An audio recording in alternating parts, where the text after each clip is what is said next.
I'm also married to my bag. Like I still have. Although you know what, there was one bag I would cheat on my bags with, and Ian, that's your bag. Mm. Because I would let you.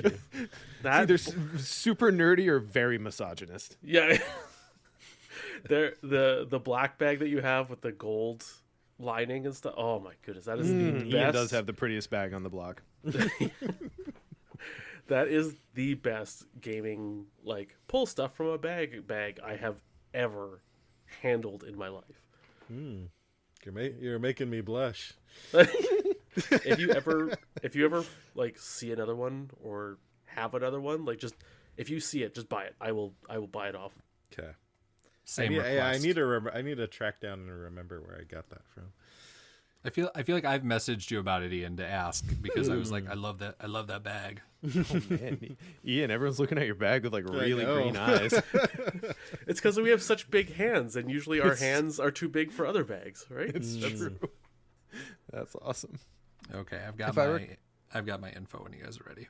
It's so sad that only the people listening live will ever hear this part. I mean, you Nope. edit it in how Nope. you will. Nope. All right, special treat just for you guys then. Yeah, just for these people. What a treat it was. And everybody else.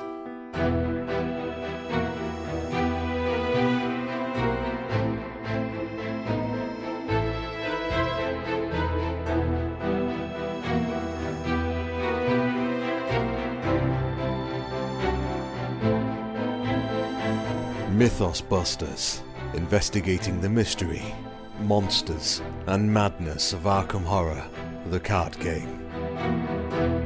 Hello, and welcome to episode 162 of Mythos Busters. I'm Sean. I missed you guys last month. I'm so happy to be back. And joining me is the full crew. We got Scott. Hey, Scott. Hello. Good job manning the helm last time. I appreciate it. You know, I have large feet, but I never seem to fully fill your shoes when you're gone. So No, you did just fine. It's so easy. It's so easy because we just talk. We're friends. It just true. flows. we gel. It seems we gel. hopefully it seems effortless because it really is. Ian is here as well. Hey, Ian. Oh, hello. How you? I good. Yeah, good to be back. It's always a thing now that we record like monthly. If you miss an episode, then it feels like Yeah. years since you've been around. True story. Like if I I didn't, was there, Gandalf. Yeah. No, and I got a Twitch stream in, so I had like a little bit of touch in the Mythos Busters biosphere. But like if I hadn't had that, I don't know. So joining as well, of course, is Justin. Hey, Justin. Ew. Have you made your custom boulder card yet? No, I want to though. I So have bad. I have to say, guys, like I was sad to miss, obviously, for just missing reasons. But then I listened to the episode y'all put out, and I was like, oh, I really missed a good one. That was really fun. We need to do that again next holiday season. Yeah, I saw somebody in Discord took a stab at like a different variant of it, and I think the boulder part would be a fun thing for us to do. I'm not committing us to it on any timeline, anything like that. All the other caveats I always give, but that segment where we kept ideating and building on it, and then in all of our voices, I think you could hear the and that. Yes, and This should Yep. exist. Yep. Well, we've got a jam-packed episode for you guys tonight. We're gonna do our normal intros and catch-ups, and then we're gonna hop right into our discussion topic for tonight. We're gonna tackle the Scarlet Keys. So many words have been written and have been said about the Scarlet Keys, and we're just gonna add to the heap. But I do feel like I don't know. I've spent a lot of time with that campaign now. I'd have to imagine. I've spent more time with that campaign than most Arkham players, and I have words. thoughts. Yeah, I know. I don't normally claim stuff like that, but I've spent some serious time with TSK, so very excited to talk about that. So let's hop in real quick. We didn't have any additional voicemails or messages from the listeners this time around, but please, everyone, remember if you have a question, a thought, something you'd like to share, please call us at the Mythos Busters hotline. That's 203-493-6984 or 203-493-MYTH. Ian, what's going on with patrons? Alrighty, so first off, thanks to our board members. That's Chris B, Chris H, and Chris M, our conglomeration of Chris's. Morton, Jared, Ian, Philip, Patrick, Abilio, Jesse, Chad, Robert, and Walker. Thanks so much for your huge support of the podcast. And we also have a special shout out to a random patron, as always. And this time, that random patron is Steve Long. Thank you, Steve, for your support as well. We've been doing a little bit of reminders here and there since our new format is still fairly new. And that's just to remind you all that we have moved to a monthly recording schedule. But we are delving more into the streaming realm, and by we I mean mostly Sean. But we do have plans to continue to expand our roster of streaming. And so if you are a patron on our Patreon each month, we do put out a post at the end of each month that lists everything other than the actual podcast proper that we have done in terms of streams. So if you ever want a convenient place to just check out all the content we put out, just keep an eye out for those posts that we put out each month, and you'll be able to find them. But if not, you can always check out our YouTube channel, of course, and see all the videos that we have there. Please go check it out. The algorithm hates us. It's the only way you'll see it. Yes, this is true. I still don't know what to make of social media algorithms, even after all these years of social media existence. I feel like they keep getting worse over time. Probably not alone in saying that. But yeah, just go directly check out our Mythos Busters YouTube channel, and you can just see what we've put out. Speaking of the most recent one that I just mentioned earlier, I wasn't able to get anyone, because it was a very short notice stream, so I wasn't able to get anyone to hop on with me. So instead of playing alone together, it was playing alone today, or playing alone totally, or something like that. It was just me, and it was my Duke deck against the Point of No Return, and that was a game. I hesitate to say it, but I feel like I earned a medal in true solo play from that game. Now that I have to say, chat helped kept me honest and pointed out some really good plays, so I did have a decent amount of help. But that game was wonderful, and it came down to the wire, and I just was very proud of how my Duke deck performed. So yeah, go check that out. That's on YouTube. Nice, I will. That's a really clickbaity, in a good way to describe that. That's how I'm doing my best. Yeah. The algorithm's not giving us any help. Maybe that's what we need. We need those really clickbaity title cards for our videos, Sean making a very shocked face at. Oh yeah, just I have considered getting into the making thumbnails game, but I'm afraid that I would hate what I become when I do it. I don't necessarily want to pull at that thread, but I don't know. We'll see. I can do a decent pog face. That's all you really gotta do. Use the AI art generators to make those faces, but it's the investigator you're playing. Okay, that's actually a really solid idea, though. I know, right? Well, we'll have to take that under advisement. Yeah. Actually Duke with his paws on his side of his head. Oh no, he's so cute. Anyway, sorry, hand it back to you, Ian. Yeah, that's about it for patron business for this month. Wonderful. Well, speaking of support and exciting things that go along with it, we have a very exciting announcement. Justin, I'm gonna hand it to you, baby. We do have an exciting announcement, but I'm going to leave it for the end of the news section.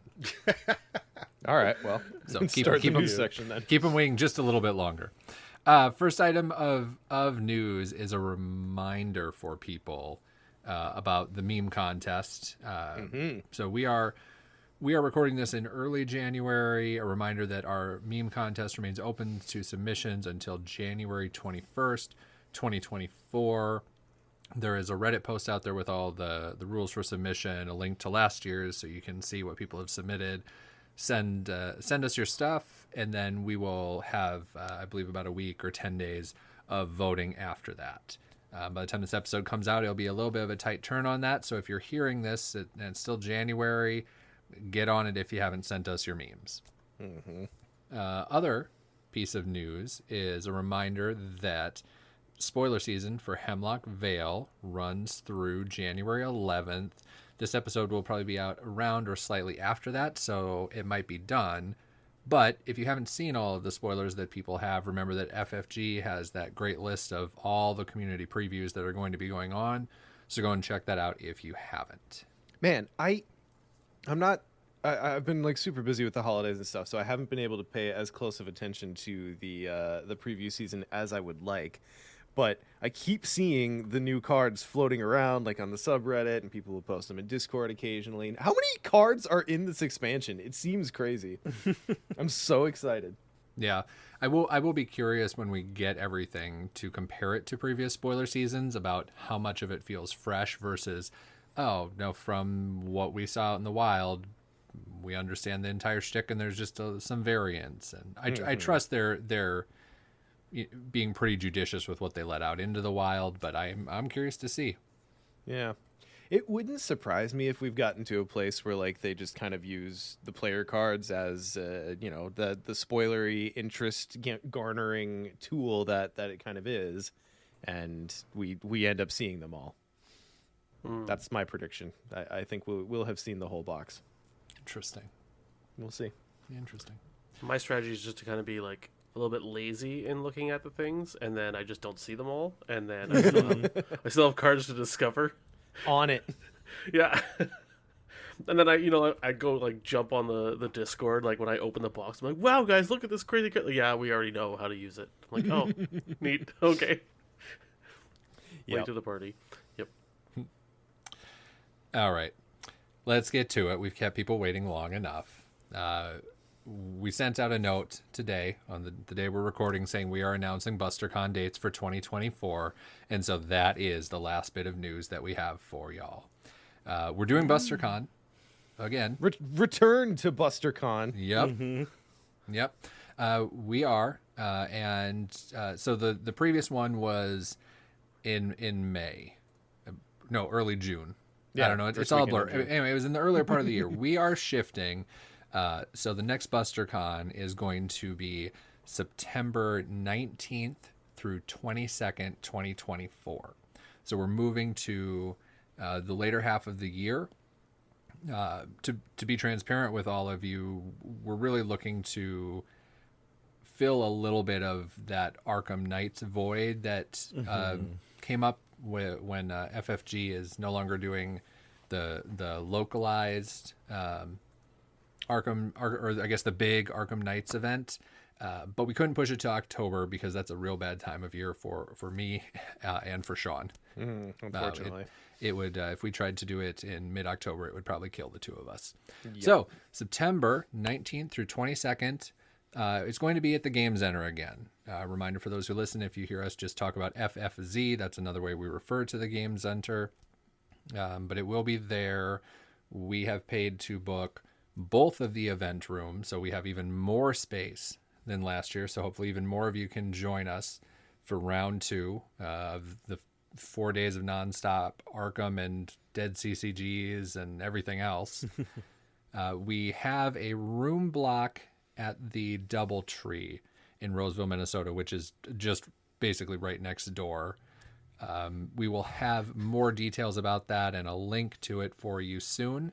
So we'll send out an announcement on Discord. We'll be talking about it, for the next few months. So we'll get that going, but we just want to give you the dates ahead of time because we know in the past some Arkham-related events have not had a ton of notice, so we are trying to break that cycle.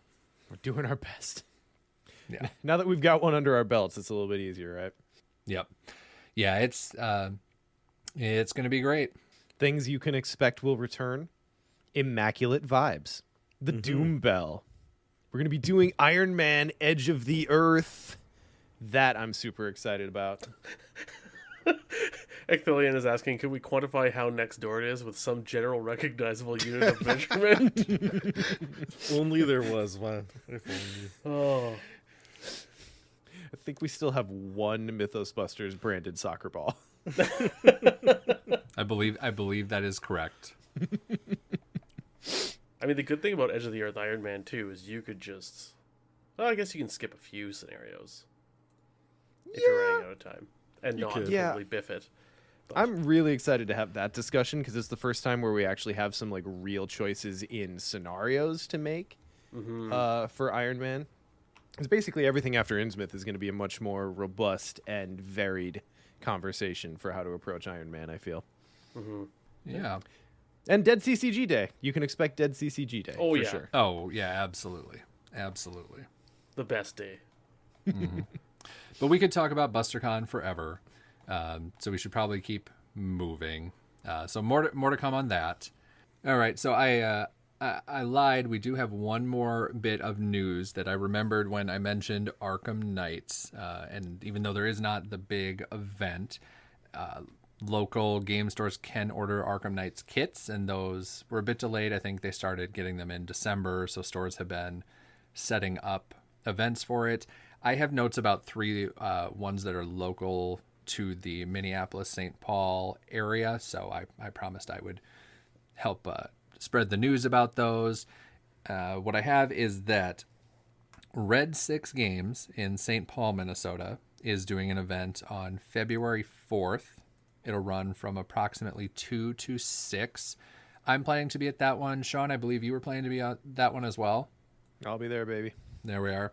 I don't think there's any specific game we're playing. It's just show up, play Arkham, get the Arkham Knight swag, the double-sided dials, and the Chaos Bag. I've got another one happening at Games by James at their Ridgedale location. That'll be happening on February 11th. It starts at 4 or 5. I didn't have an exact time on that one, but that's what I know there. There will also be one at Dreamer's Vault at the Roseville location on January 20th. That will run from approximately 1 p.m. until close. Today I learned there's a Dreamer's Vault in Roseville. It is pretty new. Okay. Within, I think, the last 6 to 8 months. That tracks. Yeah. So for any of those, if you are interested in participating, reach out to those locations and they can let you know what the process is for signing up. I believe they all are charging approximately $10 to basically cover the cost of the swag, and then you play. And as always, support your local game stores. So if you're there and there's something you need, be sure to pick it up. And if anyone else has any Arkham Knights events they want to help spread the word about, please make sure to do it in Discord. There should be a few of the different channels where it can amplify the signal, and if you need help figuring that out, let us know. You could also post it on Reddit. I know the people who run that are happy to help spread the word. It's not a central event anymore. It's kind of sad. We're hoping BusterCon can fill the void of that, but it's still a community event, so let's make the most of it. Wonderful. Well, we'll look forward to seeing everyone at BusterCon, and stay tuned for more details. Guys, let's move on to our main Tupac, as it were. Let's talk some TSK. Oh boy, and I know we have at length. we got to talk to the devs in panel. I think we made an extended what have you been playing tangent into TSK. There's so much to say about this campaign. And I'm just going to give you a little bit of a spoiler alert on my perspective as well. You may know if you've been listening, at least since this one came out. I was a little grumpy about it when it first came out. And I have moved firmly into the like it to love it region on TSK. It has its quirks, to be sure, and we will definitely talk about those. But I think this is a fantastic campaign in a lot of different ways. the main thing is that it just demands that you engage with it a lot to get there, and that's inevitably going to lose some people, right? Mhm. Where are you guys at with it? Just in general.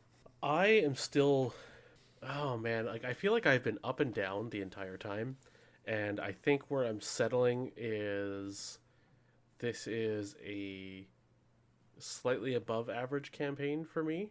Okay. Yeah, I there's still a few things that when I'm like, oh, I want to sit down and play Arkham, that hold me back from this one being like, oh yeah, I want to jump to that campaign. But overall, I'm happy with it, and I think it's a really cool exploration of what could be done with the new big box as opposed to packs. Because like Edge of the Earth was pretty cool, but it's still, and there was some opportunities to use that new what do you call it? The new way they sell things, new production model. Sure. Yeah. But it was still kind of pretty linear. You know what I mean? Like it felt like a normal, quote unquote, normal Arkham campaign. Yeah. And then TSK just blew the walls off what we could have expected, and I still really respect it for that. Cool. Ian, where are you at with it? I started in a similar place that you were mentioning, Sean, where I was a little salty at first. I think we talked about it a few different times on the podcast, specifically for solo plays, and really kind of banging my head against certain of the scenarios, especially, which we'll probably talk about today. Oh, we sure will. And then I kind of warmed up to a little bit. Then I went through a period of kind of not playing a lot of Arkham in general. And then when I came back, I was like, I need a break from TSK. And then I've been playing more TSK again. And now I'm at a place where I think Scarlet Keys might finally replace Path to Carcosa as my favorite campaign. What? Wow. Yes. That was a wild ride. It was a ride. I'm glad you could take that ride with me. But That is a ringing endorsement. Holy moly. Which is not to say, and we'll delve into it, that it's perfect, because there are no perfect campaigns. True. I mean, that's just the nature of the beast. There are things that I wish were a little different, but in terms of, like, for me personally, kind of the things that I like and that I'm looking for, I think Scarlet Keys kind of hit on some of those aspects in a way that other campaigns weren't really able to in the past. Ian, I'm waiting for all of the follow-up emails we're going to get now that you said there are no perfect campaigns. So thank you for that. That pales in comparison to the emails we're going to get now that he said like it might be better than Carcosa. I know. People get rowdy about this campaign. Oh boy. I'm excited. They do. If you have thoughts, we'd love to hear them. Email us at mythosbusterspod@gmail.com. We will also be hiring new positions in our PR team. All right. Well, okay. So just kind of talking about the campaign in general, some of the cool things that I really think set it apart from other campaigns. Obviously, the cool like SCP vibe to it, where you've got these powerful objects, and there's this shady agency trying to I don't know research and control it, and then the coterie I think is really cool. I have to admit, as far as like Arkham lore goes, I know next to nothing about the coterie prior to TSK coming out, but I know there is a history that exists there. But I thought it was executed really well. The open world part of it is probably the biggest hallmark of the campaign, right? Like we're going to talk about that, but you can really attack it from any angle, as long as that angle starts from London. And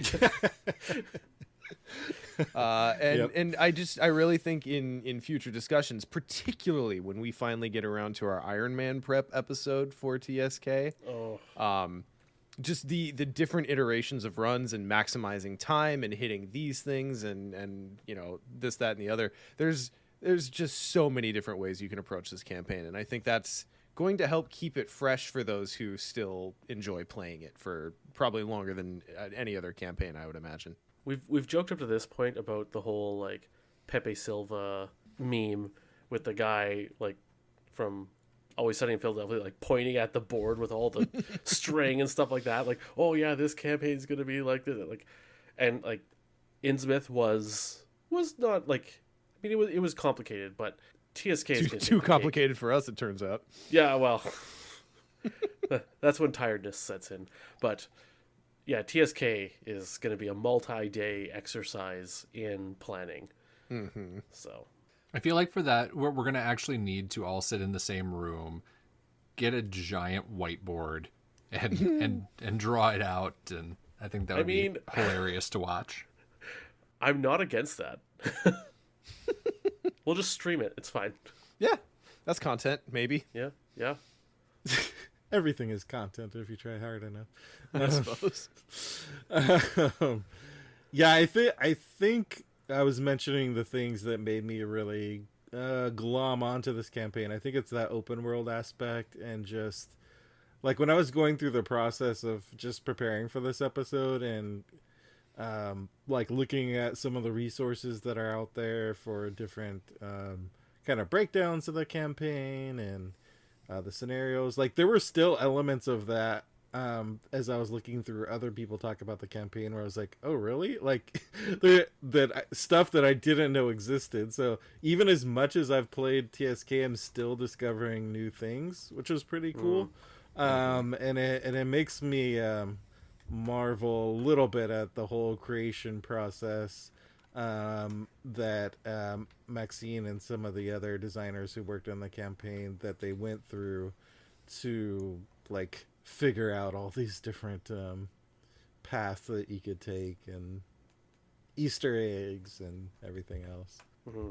Yeah, and making it feel kind of like a living, breathing, progressing world, right? Like you can have runs where you are doing something different, but then you're like, oh, okay, I'll dip back to this place to do the thing that I did last time, and you know, if you weren't like paying attention, maybe too much time has passed, and it's a different thing now. It's, I don't know. I really do think it's impressive, the structure they've put together. Just as impressive, I think, as the rogues gallery of cool characters that this campaign brought to the table. I thought the coterie and the keys and their kind of relationship with the agency and with themselves was very fun and interesting. It was very cool to see the Red Gloved Man finally get fleshed out too, in my opinion. Like he's existed in the game for a very long time and has just been a man of mystery. Yeah. Do you guys have any favorite characters from the campaign at all? Only Inspector Flint, because of his art. He looks like that. Goodness, I should have remembered the movie title. I'm bad with names. I don't know if you guys noticed. The Kingsman. That's what it's called. Yeah, sure. Yeah.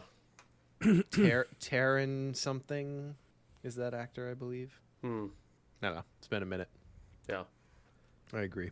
I do really like the cast of characters. That's another factor for me, and like in the campaign. And partly this is influenced by they came out with the short story collection, which like each short story kind of gave some backstory on some of the coterie members or some of the other characters. So if any of you folks out there haven't read, I do recommend it, because it's kind of an interesting, like, shed some light on some of them. So I like the lady with the red parasol character, even though that particular scenario, which we'll talk about, is brutal. The character is really interesting, and the short story makes that character seem very terrifying. And of course, I like La Chica Roja, because it's Carmen Sandiego. So, you know. Sure is. I was gonna say, I will admit that I kind of do the same thing I do whenever I used to read fantasy novels, where when I was reading through this campaign, eventually, like, it just turned to like, you're traveling to and you're gonna meet up with because the amount of people and the places and everything, I just started to lose track, and it became yeah. So you're playing like a Charlie Brown version of it. Yeah, exactly. It's like when the Lord of the Rings characters travel to blah blah blah, and they go to blah blah blah, and they meet with blah blah blah, with the brother of blah blah blah. Yeah, I don't know. That can be a tough thing with world building, right? Like Yes. in obviously in any format, but especially in a format where like the majority of it is a game. Well, ideally the majority of it is a game. We'll get to that. But the there's a lot of names and there's a lot of things going on, and I think one theme that is going to come out as we continue to talk about this is just because of so many elements of how this is set up, the first playthrough of this campaign is almost guaranteed to be lackluster. I think that is just one of the weird, unfortunate things about the way this is constructed. And I do also think it colors a lot of the commentary on it. That's not to say that the criticisms aren't valid, but there are just some things about it that make it so that you're probably going to have a bad time your first time through, or you're gonna feel like the game is keeping things from you your first time through. I think that is maybe the fairest way to describe it. And I say that as someone who has only played it once. No, right. I mean, that's why I didn't chime in on general thoughts, and you guys will pick up on that throughout. Is I played it once when Sean and I did our face check, and that was my frustration with it was, okay, well, I want to see the thing, but then I have to go back and do what and where and when and how many times. And with limited playtime, it was frustrating. I have since come to think about it a little differently, even though I've not gotten back to actually play it. But yeah, that is, initially it was frustrating, and then I had to realize what that actually meant was hiding behind the scenes, and the promise of that gets cooler over time. Mm-hmm. Yeah, because there's a moment that happens while you're familiarizing yourself with this campaign. An unfortunate amount of times, you'll go into a campaign entry, and the first line is, "If the investigators blah blah blah blah blah," and you're like, "Well, shit. All right, I guess I'm doing the bad thing then," and you kind of don't really have a whole lot of agency in handling that, like being intentional about that, until you like really learn the campaign and the different flows and quests you can kind of pursue. And I think it feels frustrating. I think coming from previous, like literally pretty much every other campaign, and it's like, oh, the investigators did, and you're like, oh, well, that must be in a previous scenario, but there is no quote unquote previous scenario, right? In the Scarlet There's no Keys. linearity, like unless you're talking about the opening scenario. So to try and be like, oh, well, I want to try and get that, or you're like, oh, I want to look back and see how to achieve that. I mean, how to achieve that might have you looking back at a scenario. And then to get to that scenario and that thing, you also have to look back to another scenario, and it daisy chains itself around the maps. So, yeah. I think one of the other kind of hallmarks of the Scarlet Keys is, of course, the titular keys. All the campaigns have given us kind of cool goodies to play around with, but the keys were a step above and beyond. Very powerful asset I mean, they're their own card type, I guess, but they play like assets that have a downside. How did you guys feel about like the keys and the mechanics in general? Loved them. Yeah, I think. You have any favorites? You you have any keys that like you'll go out of your way to grab? Yeah, I think my top 3 are probably the Shade Reaper. Okay. Which is the red. Is it a parasol? Yeah. Yeah, that's Susen Young's. Yeah, send that enemy away, and it might like dealing, or it can attack another enemy. It's pretty sweet. The Light of Pharos, so it's basically a fast emergency cache essentially. And then the Ruinous Chime, automatically evade all enemies at your location. That was cool. Yeah, that one's awesome in solo. Just throwing that out there. Yeah. Yeah. And then it's just one, like, you evade everything at your location, and then you can just take a horror and flip it back. Like, it's totally worth it every time.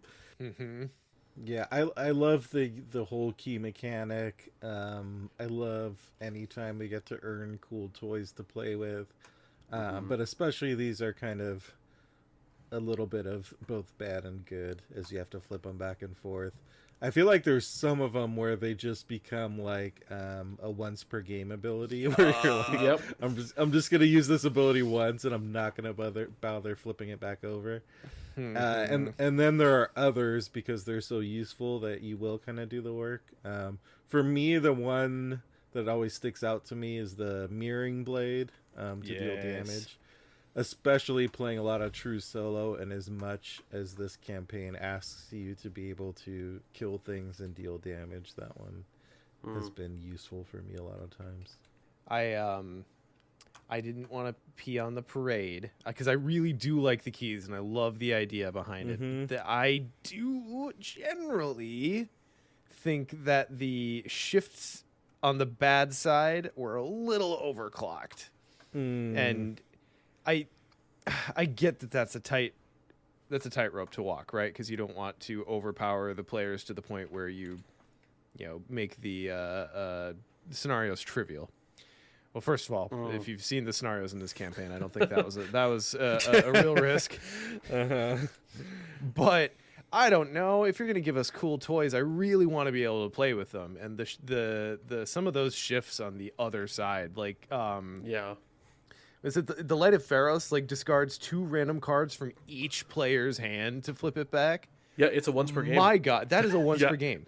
That is not a choice. That is a non-choice. Yeah. And that's fine.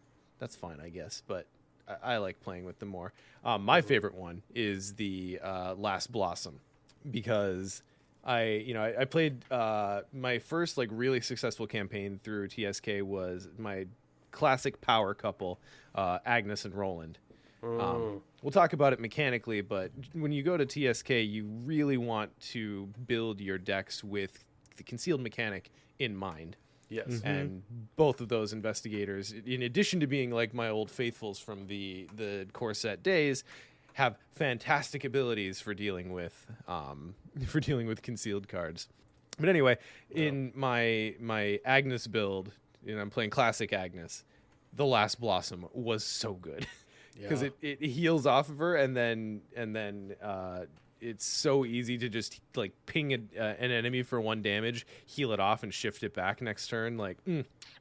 That is exactly how I wish each key felt. But I do understand that they had to be a little bit different. One key of note, though, the Wellspring of Fortune. What a great key, hey? Everyone think that key is the greatest? Yeah. That one, I will say, that one felt very well balanced.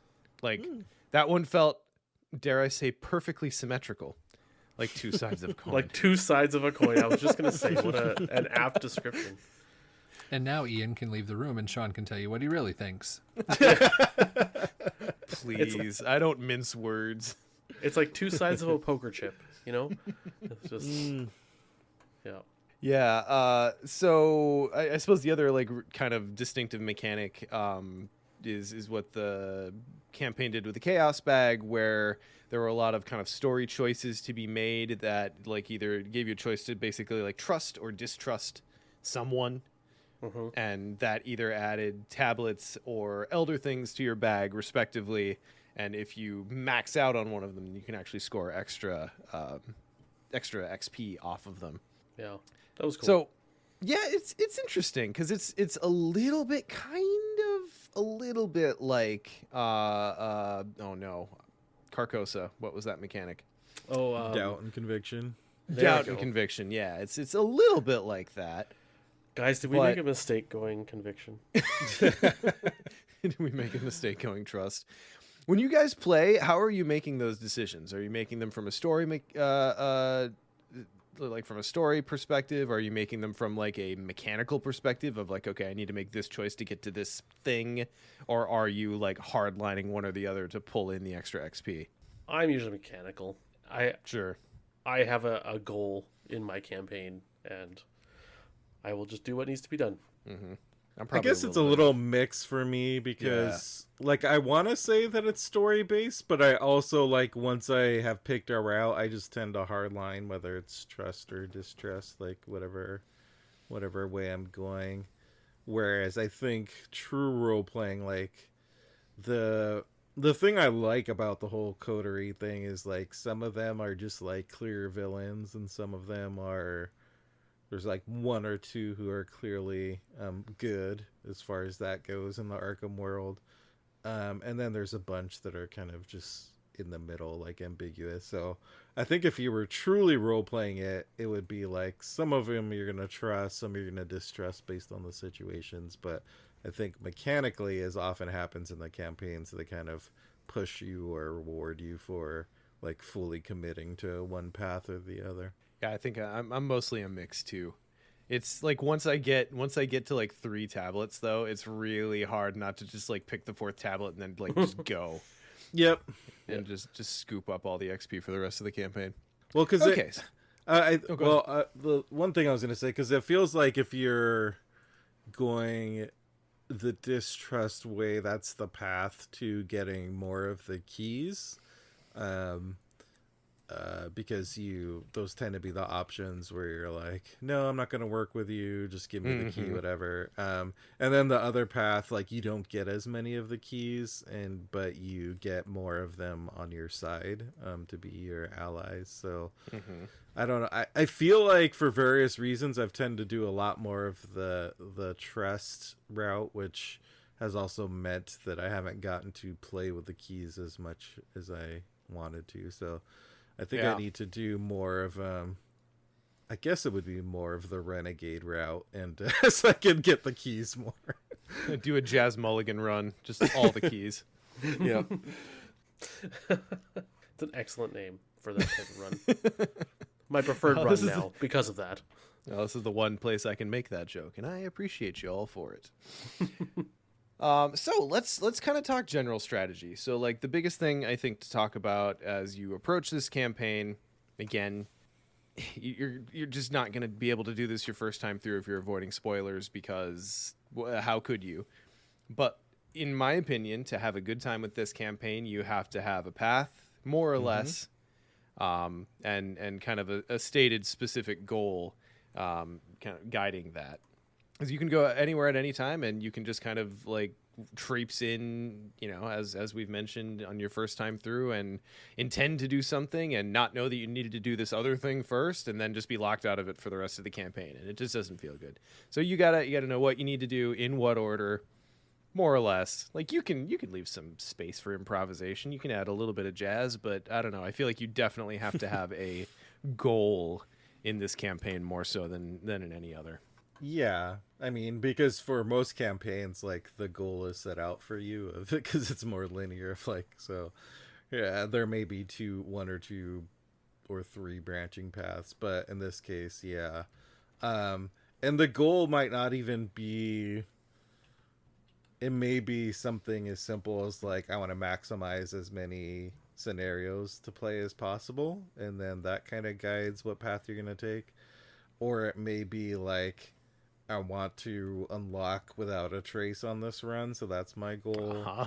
It may be I want to hit all the hubs that I haven't seen before. So the goals may dramatically vary, but I do agree with you that like you kind of need to have an idea of what you're trying to accomplish with that run. Otherwise, you're just gonna kind of meander around the map. So let's kind of talk about, because I think we have the advantage of doing this the way we do it, and I have the advantage that I did Dissonant Voices entirely, read the thing front to back. I know all the characters. I know, like, it doesn't read like a good book in that format, but I wouldn't recommend front to back. But getting to know them all and kind of knowing like, okay, well, if you want to get Desi on your side, you'd maybe want to do this first. Or, you can take the die roll on whether or not you killed the right Desi. Or, just kind of knowing those things ahead of time is really going to color pretty much every decision you make up to that point. So as far as like the different threads that you might choose to follow, we kind of talked about it a little bit. I think if you want to pursue specific keys, that's one thing that I do is like, when I start a new TSK run, I look at the decks that I have and I'm like, all right, well, what keys would these decks really like? Let's see if we can work out getting those. Because as Ian mentioned, you often have to choose between either getting the key or having the coterie member on your side. They don't often give them up very easily. And then the other keys are locked behind an NPC quest, like a non-coterie member NPC quest, basically. So that will guide you down one of those paths if that's a key you want. And most of the scenarios also have either different paths in the scenario or different difficulties depending on how much time has passed when you do them. So that's also kind of a consideration of like, if I really want to do well in this scenario because I want to get that key, then that means you need to hit it early.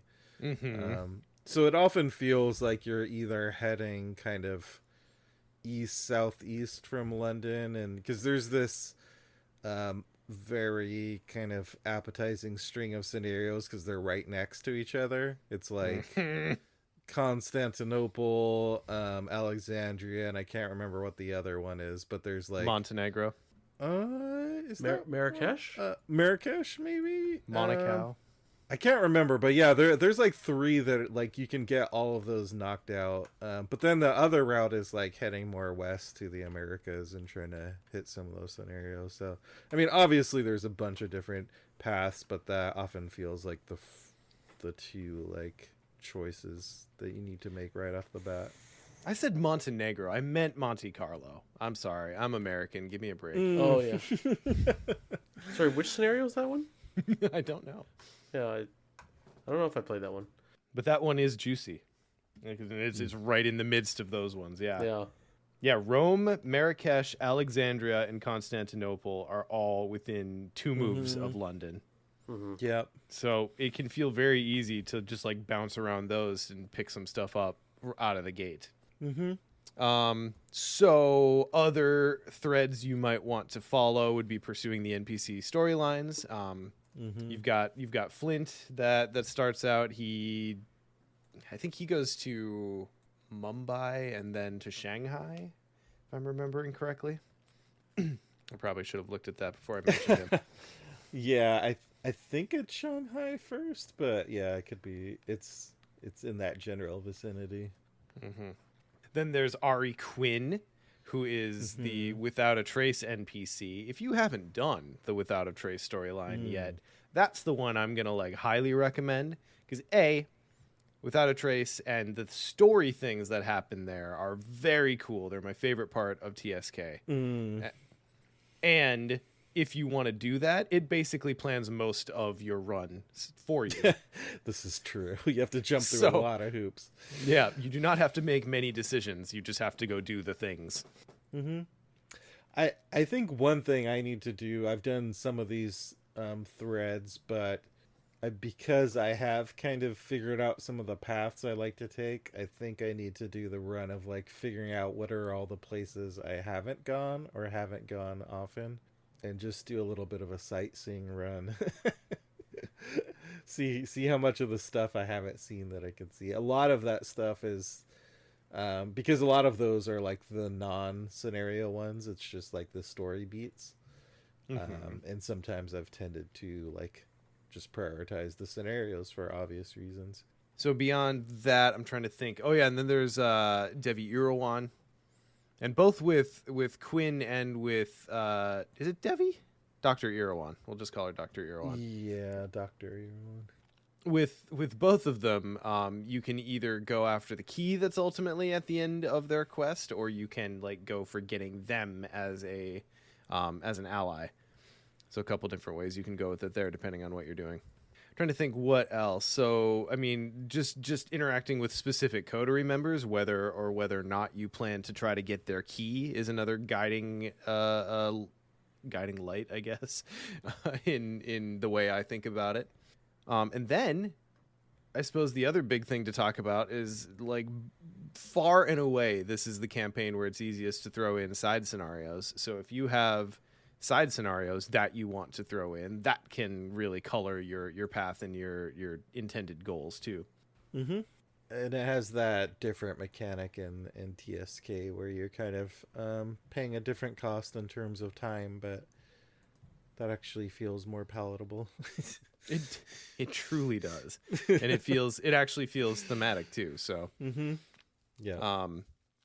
So are there any other kind of like goalposts that you guys use to determine your runs or have been thinking about, even if you haven't actually done the run yet? I mean, I haven't done it in depth, But this is something I think we'll probably be thinking about heavily when we get to planning Iron Man, is like planning backwards from the big vote, which we'll probably talk about in terms of the Congress of the Keys and which version we want to do. Because if you want to, like, the vote is weighted against you in terms of like if you were just to twiddle your thumbs at the beginning of the campaign and just like skip everything and just go to the last scenario, most of them would vote against you, as makes sense. So if you do want to like maximize the vote so that they vote in your favor, you kind of have to figure out the optimal run to make that happen. Or if you're just doing without a trace and want to just like really throw a monkey in the wrench. Yeah. All right. Well, so yeah, I mean, I guess the ultimate thing I wanted to push is for anyone who's been frustrated or feels a little bit aimless, like, do what research you need to do in the campaign guide or online or whatever format you want to have it in to figure out what goals there are out there and use that as a means to figure out what you're going to do. And you're going to have a much better time with this campaign.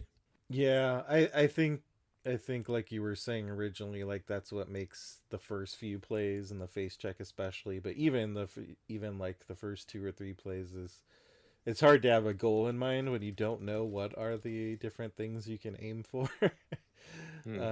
So whatever you need to do to get to that place where you can know what your options are, I think that makes TSK way more enjoyable when you can kind of like look at the menu of options and figure out what you want to get out of it.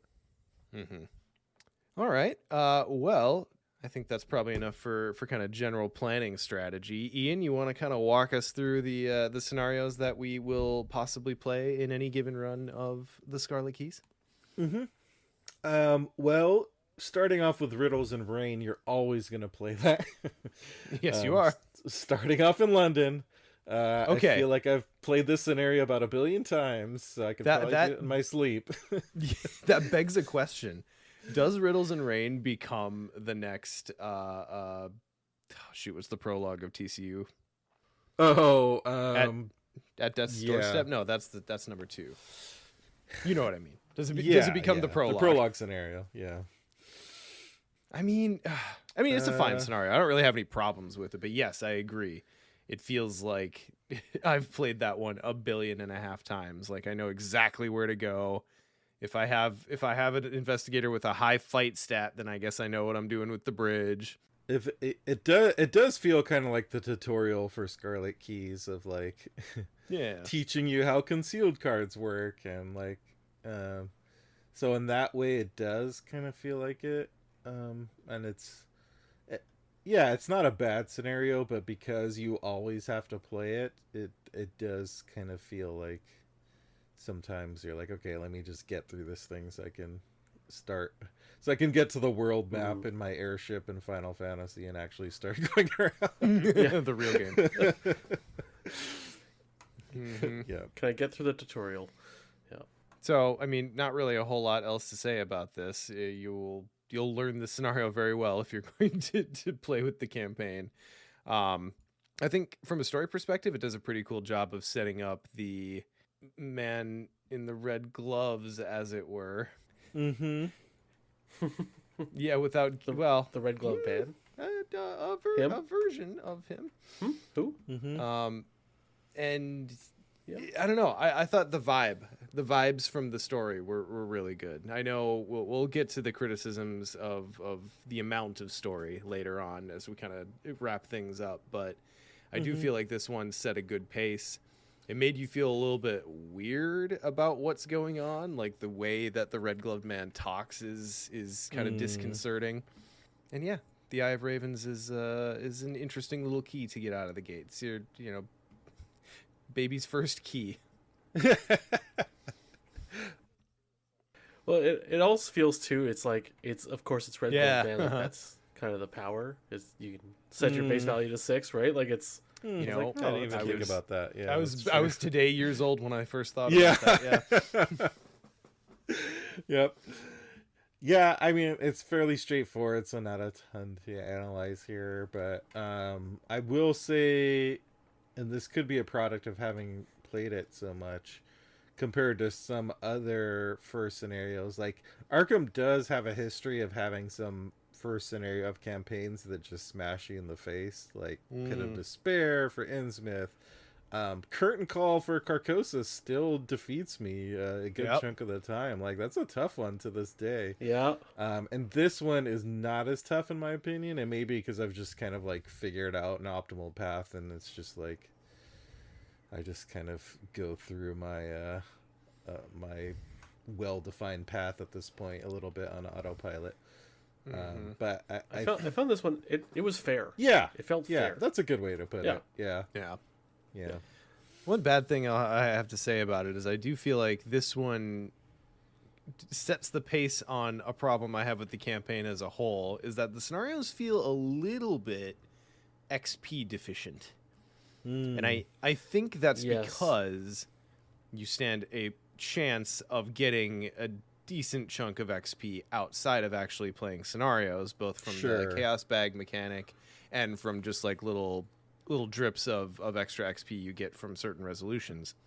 I still wish there was more. That's fair. Yeah. I mean, and there are some scenarios that you know are going to be more difficult, and so like I tend to go into those, which we'll talk about soon. I tend to go into those ones like not even counting on any XP. Like if I could get out with a good resolution, I'm happy. And then there's some like Riddles and Rain where I'm like, okay, this is the scenario where you just kind of flex and get as much XP as you can because you're not going to get it in other places. Yeah. I think max XP is 5. It's like either 5 or 6. Right. Yeah. Yeah. And that is with that's with the outsider VP enemy if you get that one. Yeah. So, you know, it could be better than it is. Yeah. I do think that it also, this scenario very much like the whole in shadows mechanic, it feels like it explained it really well. And without, well, I guess the only caveat I've had to that is that, you know, the coterie agents, when you find them, they just disappear. And so you don't get the full feeling of the decoys and whatnot. Like, oh, I found a concealed card. And it's like, and now it's we're good. But yeah. I guess this is a good place to talk about concealed because we haven't really talked about it in general terms. Like, this is another place where kind of your feelings about that campaign may live or die or be ambivalent is based on how you feel about concealed. So how do you all feel about concealed as a mechanic? Yeah, I'll go first. Because Sean, I heard that sigh. It was more a contemplative honestly, breath. Yeah. I think for me, I loved it. Sometimes playing solo, it could get out of hand and almost unachievable. And it offered some randomness that feels similar to the last scenario in the Circle Undone, where if you choose the wrong exit from the map, you could get completely screwed just because RNG, like you shuffled wrong, you know? And when you're playing solo, since it's so time consuming to get across, and if you're new to this campaign and you didn't build your deck to take the decoys into consideration, you're gonna have a bad time. I found once I built a deck I'm like, okay, like going into TSK, I'm like, well, I need to deal with the decoys, and the whole idea of the deck is, you know, decoy centric. I had a good time. And I think like average decks, especially if you're like 3 or 4 player, I think it's a great mechanic. It's when you get down to solo and occasionally 2 player where it's like it asks too much movement out of you. It asks a lot of movement and like I generally like concealed to start out. I think it's fun. It's fun, and it definitely feels like you're like poking in the shadows trying to find things, and often are unsuccessful. When it feels bad is that there are lots of effects and cards that make it harder to do it and punish you for exposing decoys, or for just being around decoys in some cases. And you can really just get buried in those effects sometimes, and then like another enemy will pop into the shadows and everything gets shuffled up again, and like if it Yeah. runs away from you, it can feel like you like can't really do anything about it. But I suppose you can say that about a lot of mechanics. Yeah, it does have a higher.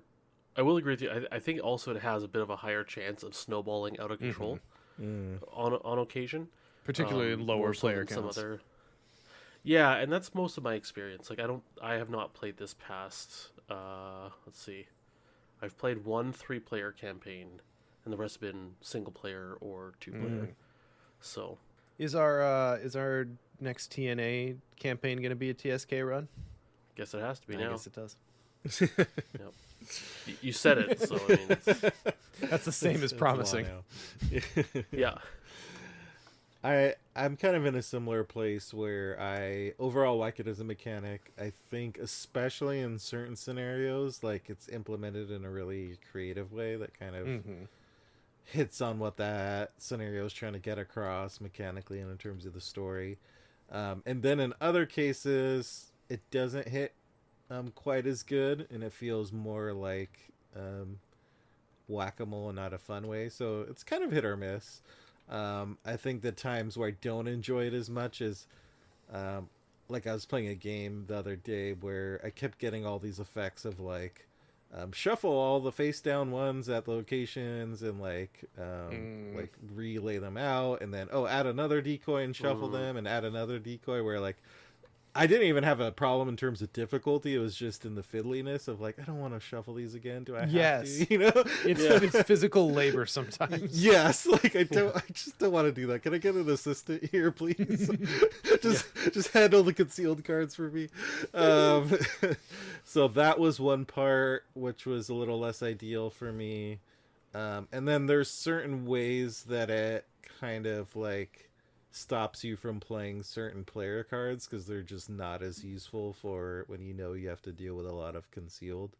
And so that cuts out a little bit of the card pool. So those are just like a couple of the places that I don't enjoy it as much. But overall, I like the mechanic and kind of how it integrates into the whole TSK shtick. Yeah. On that point, though, Ian, I find that one of the things I love about TSK and the decoys and the shadows and stuff is that it also opens up the card pool in a different way, where it's like, this card normally isn't that great, but in TSK, this would be very handy to deal with a lot of the concealed cards.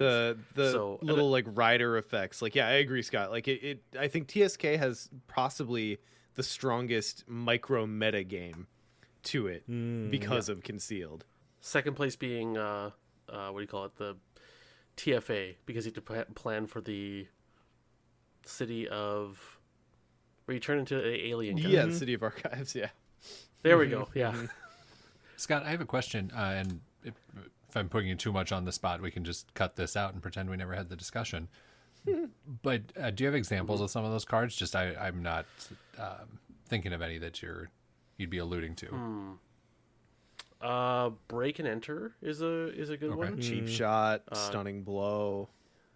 Yeah. Let's see. Like even something like what's the seeker skill from the core set where you can pick up an additional clue? Deduction. Yeah. So something like that, like if you're playing solo, you grab the clue and you expose a decoy, because there's not 2 clues there, so you can choose decoy instead of the other. That's the other thing is, I do feel like I am still unclear on what can be a rider to get you an extra concealed, and what like needs to replace it entirely in order to pop a concealed card. Like, I do feel it is a little bit of a rules. I don't want to call it a quagmire, but it is a little labyrinthine sometimes. Yeah, Vinny's saying now, wait, deduction doesn't actually work. Well, you know what? Here's how I play TSK. And Nick in chat, he's unclear too. So, like, to me, I guess from what I got from all the rulings, and it's the spirit of the law, not the letter of the law, to me is like, per action or per effect, you can only expose 1 concealed card. It's not like if I'm picking up 4 clues, I can get 4 concealed. To me, it's like, okay, 1 concealed and 3 clues. Or I can do 1 damage. I can evade 1 enemy and do a damage here or something. But I can only, like, per action or per card, I get a max 1 concealed card that I replace an effect with or whatever. So if that's wrong, then I don't want to be right. Yeah, I do always have that feeling in my head of like, did I play this right? Because I'm not sure. But I don't want to take the time to look it up. Yeah, but you know, kind of rounding back, it really adds a shine to some cards. Like some cards that were good to begin with, like Agnes or Roland. Working a hunch. I'm sure Joe is really good between being able to do like scene of the crime, working a hunch. Anything that gives you like little pings of damage or gives you a clue really quickly or is a rider to evade an enemy. Anything that can just like shed a concealed card really quick ends up being really valuable because you have to chop through them so quickly before it snowballs out, like we said. It also changed my view on weapons, like when I've played through with a Guardian class or as the killer, where normally I'm like, okay, like those 1 damage weapons that just boost your combat or whatever, it's like, well, those ones are like whatever, who cares about that? But in this campaign, I'm like, well, you know, if I have one of those and then like a quote unquote bigger damage weapon in my other hand, like I took my Bless Zoe through this and used the Blessed Blade, is it? The one where you can exhaust it? Yep. Right? It's just like, well, single damage and add a Bless token. Well, I'm only fighting one little dude, so I might as well just like poke him in the eye and get a Bless token while I'm at it. So Yeah, totally. whereas like other times I'm kind of not happy with the Blessed Blade in that build because it's just not quite efficient enough. So It doesn't hit hard enough. that's the thing, right? Like if you're the killer, you need to kill. But thankfully in this campaign, like 80% of the enemies, quote unquote enemies, are 1 health little wimps. Yeah, Right? again, the micro meta adding value to an offhand weapon. One thing I actually that brings up too about the concealed cards. One thing I kind of don't like is how they're totally enemies, but they're totally not. Right. You know, like I didn't actually damage them. I didn't actually kill an enemy. I didn't engage them, and all that stuff. And I'm just like, man, if I could just I don't know, poke them like a real enemy and it counted as defeating an enemy. You know what I mean? Yeah, it does real lead to to me, some damn it. interesting. It leads to some interesting strategy sometimes of like, do you want the killer spending their actions trying to expose these decoys, or do you want someone else to do it for them so they can use their actual actions to kill them once Deal with they're what pops out? exposed? Yeah. I'm sure that gets really interesting in like 3 or 4 player as well. If you have a designated exposer role, who just For real. who just specializes in exposing decoys. Yes. Well, there's a dirty joke in there somewhere, but Lord, I can't find it. Yeah. We'll just It's leave concealed. it there for now. Yep. Yeah. We ready to talk about zombies? Yeah, we probably should. Yeah. All right, let's talk about the next scenario that you can choose or choose not to play depending on where you go. So in Marrakesh, you will find dead heat. And the main thing I always remember about this scenario is this is the zombie scenario at last. Sure is. They are running amok like as you walk into town. Like it's already happened. I like this one. As I mentioned, I'm a big fan of The Last Blossom. And I think this is kind of a cool little like area protection scenario, more or less, because you're trying to save the civilians from zombies. You really need to be able to kill things quickly and efficiently in order to protect. And Amaranth is really obnoxious. Yeah. Amaranth is tough, and there are a couple other big enemies you may need to fight. There's Khalid. Like, TSK in general asks you to bring a lot of killing to the table, I feel like, but this scenario in particular, like, because you do need like the zombies, I think they're actually called Risen is the trait, if I'm remembering correctly, but That sounds right. they they don't spawn necessarily on you, they spawn all over the map, so you need to be able to move quickly and like kill them quickly, so it can be tough. I think out of all the scenarios in TSK, this is one of the more difficult ones. Would you guys agree? Yeah, and it actually kind of mechanically slightly reminds me of the first of the two Egypt ones where people are slumbering. I don't know why it always just it. I mean, obviously the setting a bit it's is similar, but yeah, it's yeah, just the feeling of it, and also the difficulty. It's not an easy one. It's you can get really like kicked in the crotch on this one. So And it's not every scenario that throws a zombie lion at you. yeah, Yep. Khalid's and up this there for my favorite enemy in the campaign. Yeah. I mean, what I'm really hearing from you is you want every scenario to throw a zombie lion at you. I mean, I'm not saying that, but I also wouldn't be sad if it just happened. Just surprise zombie lion. Never hurt anyone. New fan-made content. Retrofit a zombie lion in every scenario. A boulder and a zombie lion. Oh no. And this is one of the scenarios. There's quite a few, but this is one that I especially remember that ramps up difficulty depending on how much time has passed. Yes. And because it's already difficult, even if you do it early, I feel like if you're gonna do Dead Heat, do it early. Do it right away. Maybe even the first scenario you do. Otherwise, you might not want to do it at all. and I feel like this would also, just adding to that difficulty talk, the token bag or the token card for this one can be kind of like out of control. The cultist being a -4, and if you fail, you choose an enemy at your location and it attacks you. Readies and attacks you. Like, that's the cultist. Yeah. Brutal. Let's pause for a quick moment and talk about the cultist token in the Scarlet Keys. Yeah.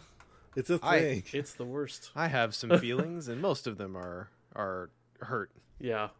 Pain.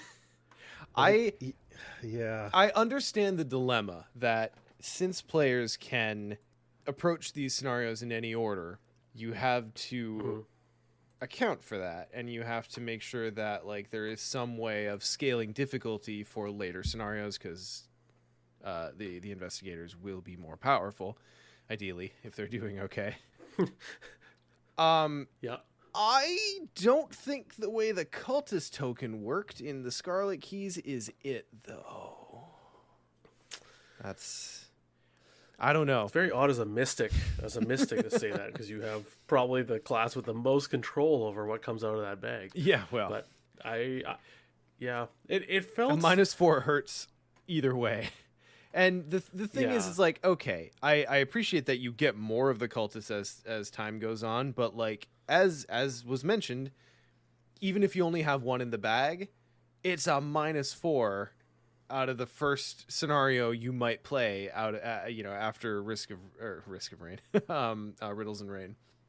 Yeah. It begins to feel a bit oppressive in my opinion, the cultist token by the end of the campaign.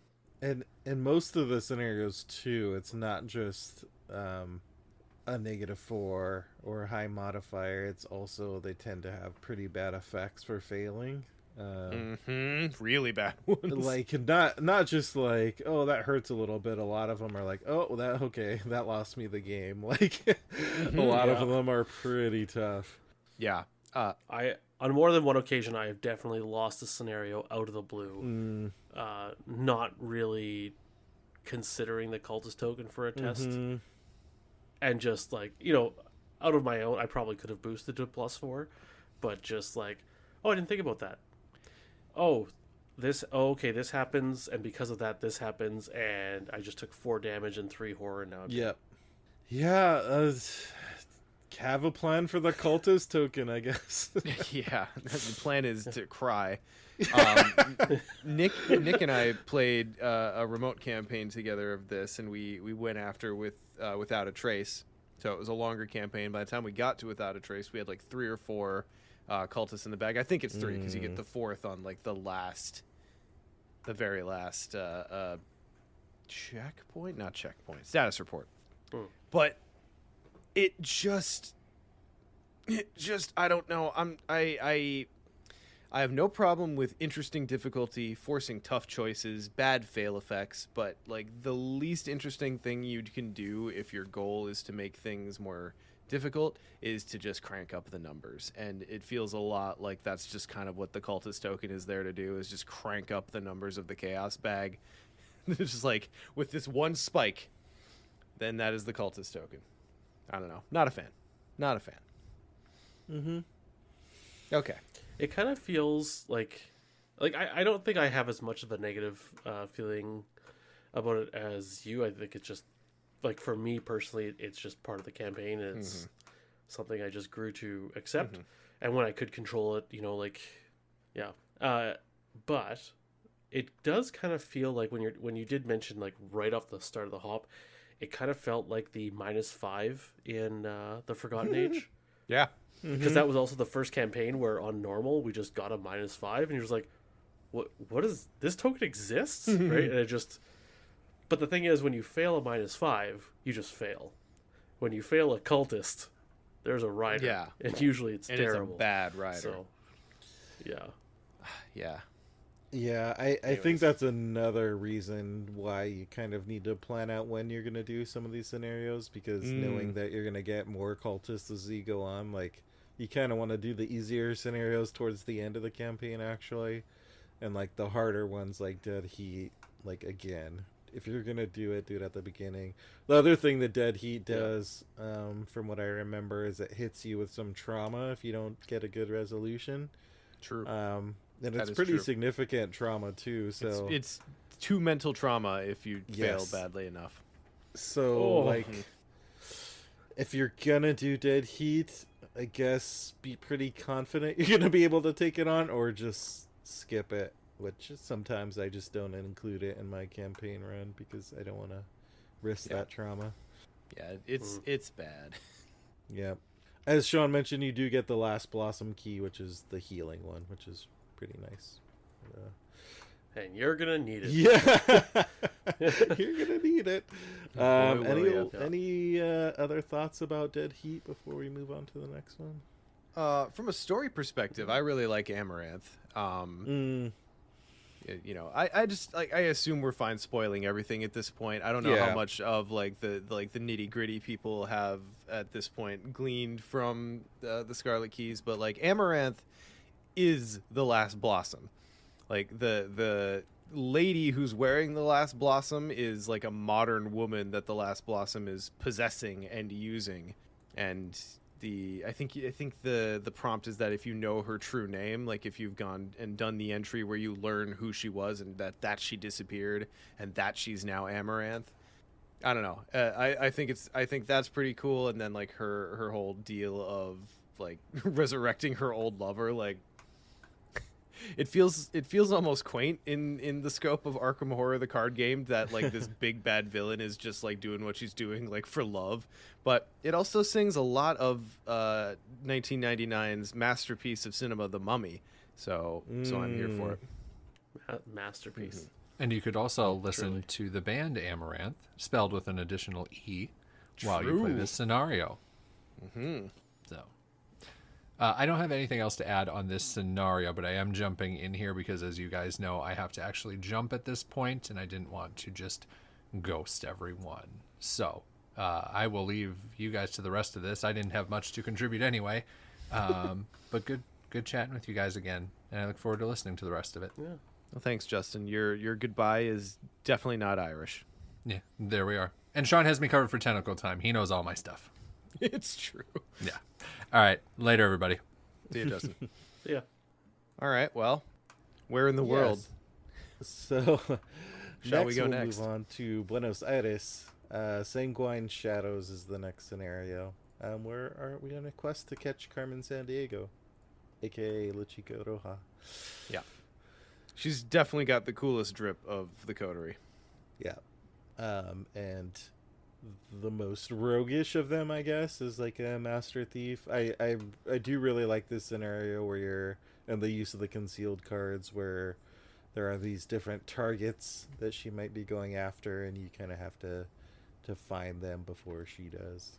Yeah. Concealed 5 is no joke, though. Concealed Oh, 5 is really no joke. And the fact that you have to like Especially in this set it map. back up like 4 to 5 times. This map, oh boy. I love and despise this scenario depending on how it's going. That's just where I'm fair. at with this one. I've had playthroughs where, especially in lower player counts, it feels like, oh my god, how am I gonna do this? Because she punishes you from the shadows for exposing decoys. Like, in addition to just like having to do the decoy thing, she punishes you for it. And then the majority of the abilities on the locations that give you the ability to look at a decoy without exposing it, which is kind of what the scenario is pushing you to do, they're big, honest stat tests. And if you don't have anyone in your party who can hit that stat test quickly, she's going to run away with that target, probably. But then I've also had scenarios where, or playthroughs of this, where like I guess the right one within like the first 1 or 2 guesses every time, and I run away with it. So like this one is really, really, really vulnerable to swings of RNG, in my opinion. I find this campaign, and this is kind of talking on those stat checks, but in general, a comment on the campaign, is that my most successful run-throughs have been with investigators who have a 5 in something. Yep. Because there's just a lot of big tests in this campaign in general. There's a lot of big tests and a lot of this- high shrouds, and like so many of your tests are based on shrouds. So if you get camped down on a 4 shroud location where you need to get clues and expose decoys, like it can just be like a slog sometimes. So yeah, no, I totally agree. Like hardlining stat balling on 1 or 2 stats is like really the way to go. Yeah.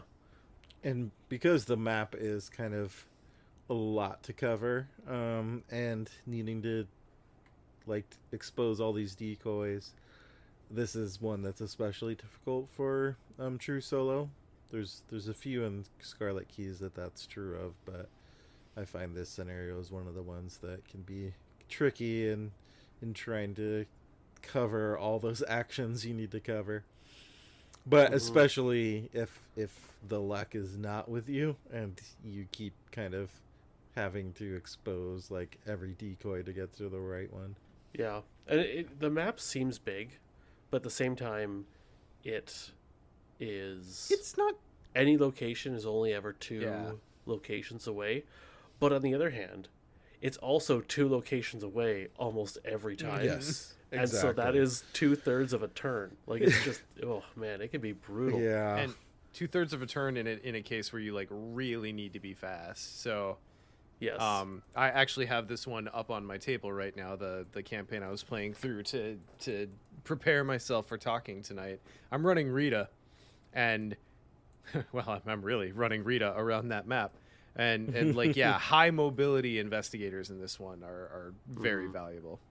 Yeah, I can definitely swing against you. Like I had one run where I kept drawing like so much stuff to deal with, but then I also drew because one of the mechanics that we haven't talked about is at a certain point you keep getting the coterie members who are against you. I forgot what the exact campaign entry is, but the ones who don't that you like haven't seen the essentially. last of. Yeah, that you haven't seen the last of, and you have to shuffle one of them into each scenario at a certain point. And so I happened to draw, mine was the Beast, and I drew that early in the scenario with an investigator who's not really built to like kill easily. So that was rough. That was rough. When you already have to deal with all this other.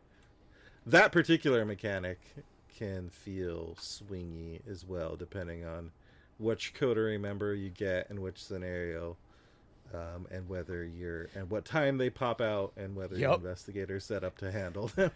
Honestly, it is the closest I have ever felt while playing Arkham Horror, the card game, to drawing Shadows of the Past in Champions. That's a good comparison. Yeah. Like, scenarios are already clocked to have a boss and big enemies and like mini bosses sometimes, and then you get another mini boss that comes out at a random time, and it's never a good time, guys. Nope. They never come out at a good time.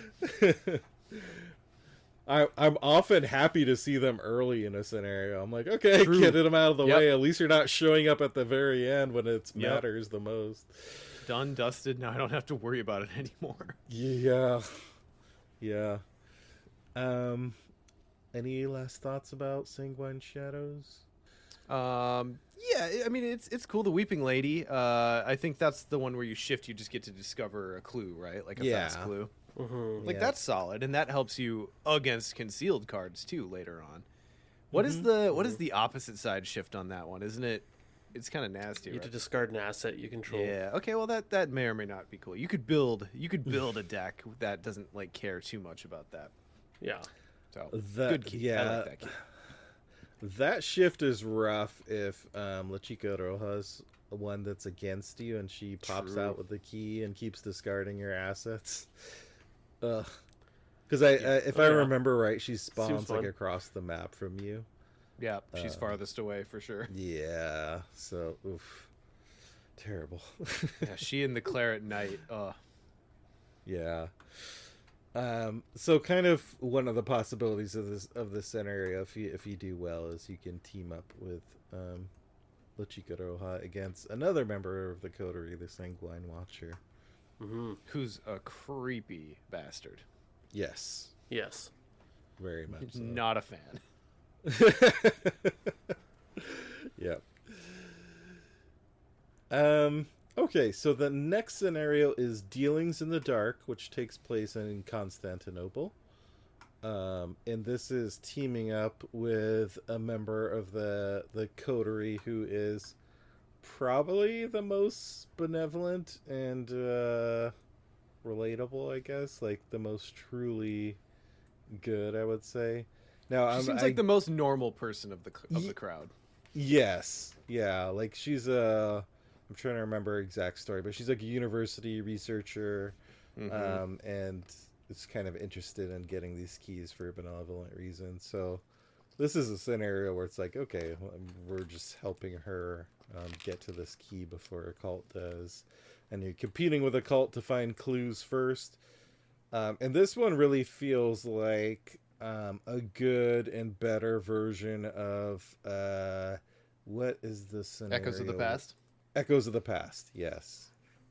This feels like a better version of Echoes of the Past. Agree. And it's hectic. Like those guys that sit in shadows and just crush doom can really get out of hand.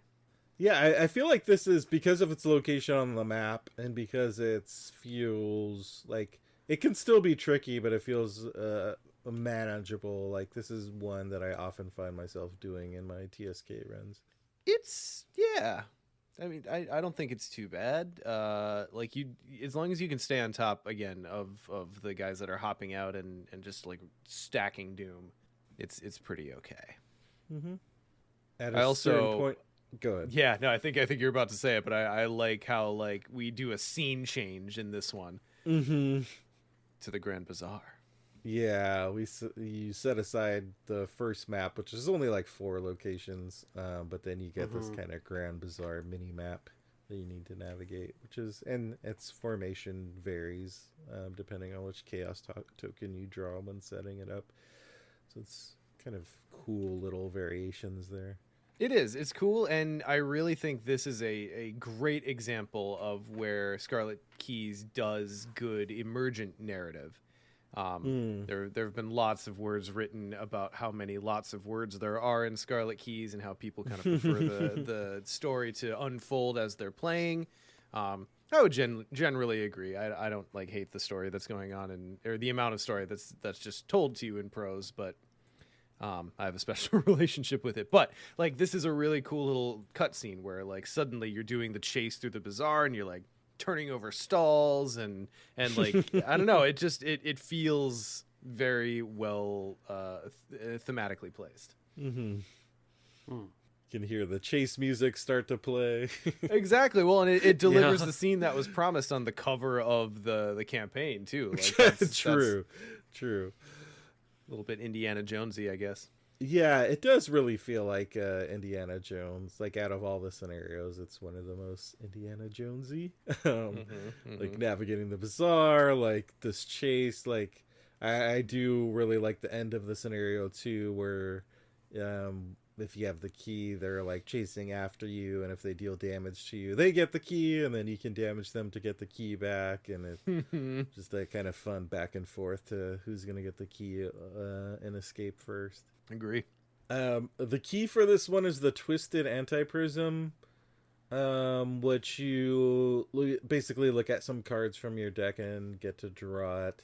It's fine. It's not one of the most memorable ones for me, to be honest. But and also, Edge is like so good about just asking nicely for you not to take it. So it's like really easy to be like, all right, fine, you can have That's true. Like I would feel really bad at taking the key from her. She's just so normal. I know. Like some of the other coterie members, it's like it's fine. I can betray them and take the key, but yeah.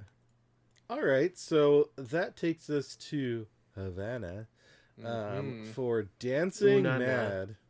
And as I put in the notes here, will the real Desi please stand up? Someone just do the Spider-Man pointing meme. Yeah.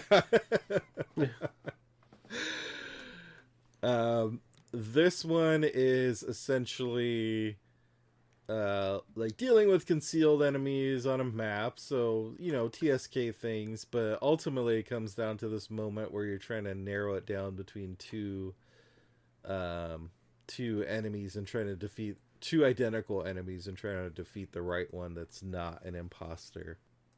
And this has one of my favorite mechanics of all time in Arkham Horror, the card game, which is when you defeat one of them and you don't look at whether you got it right until the very end of the campaign, essentially, or until the final scenario, I guess.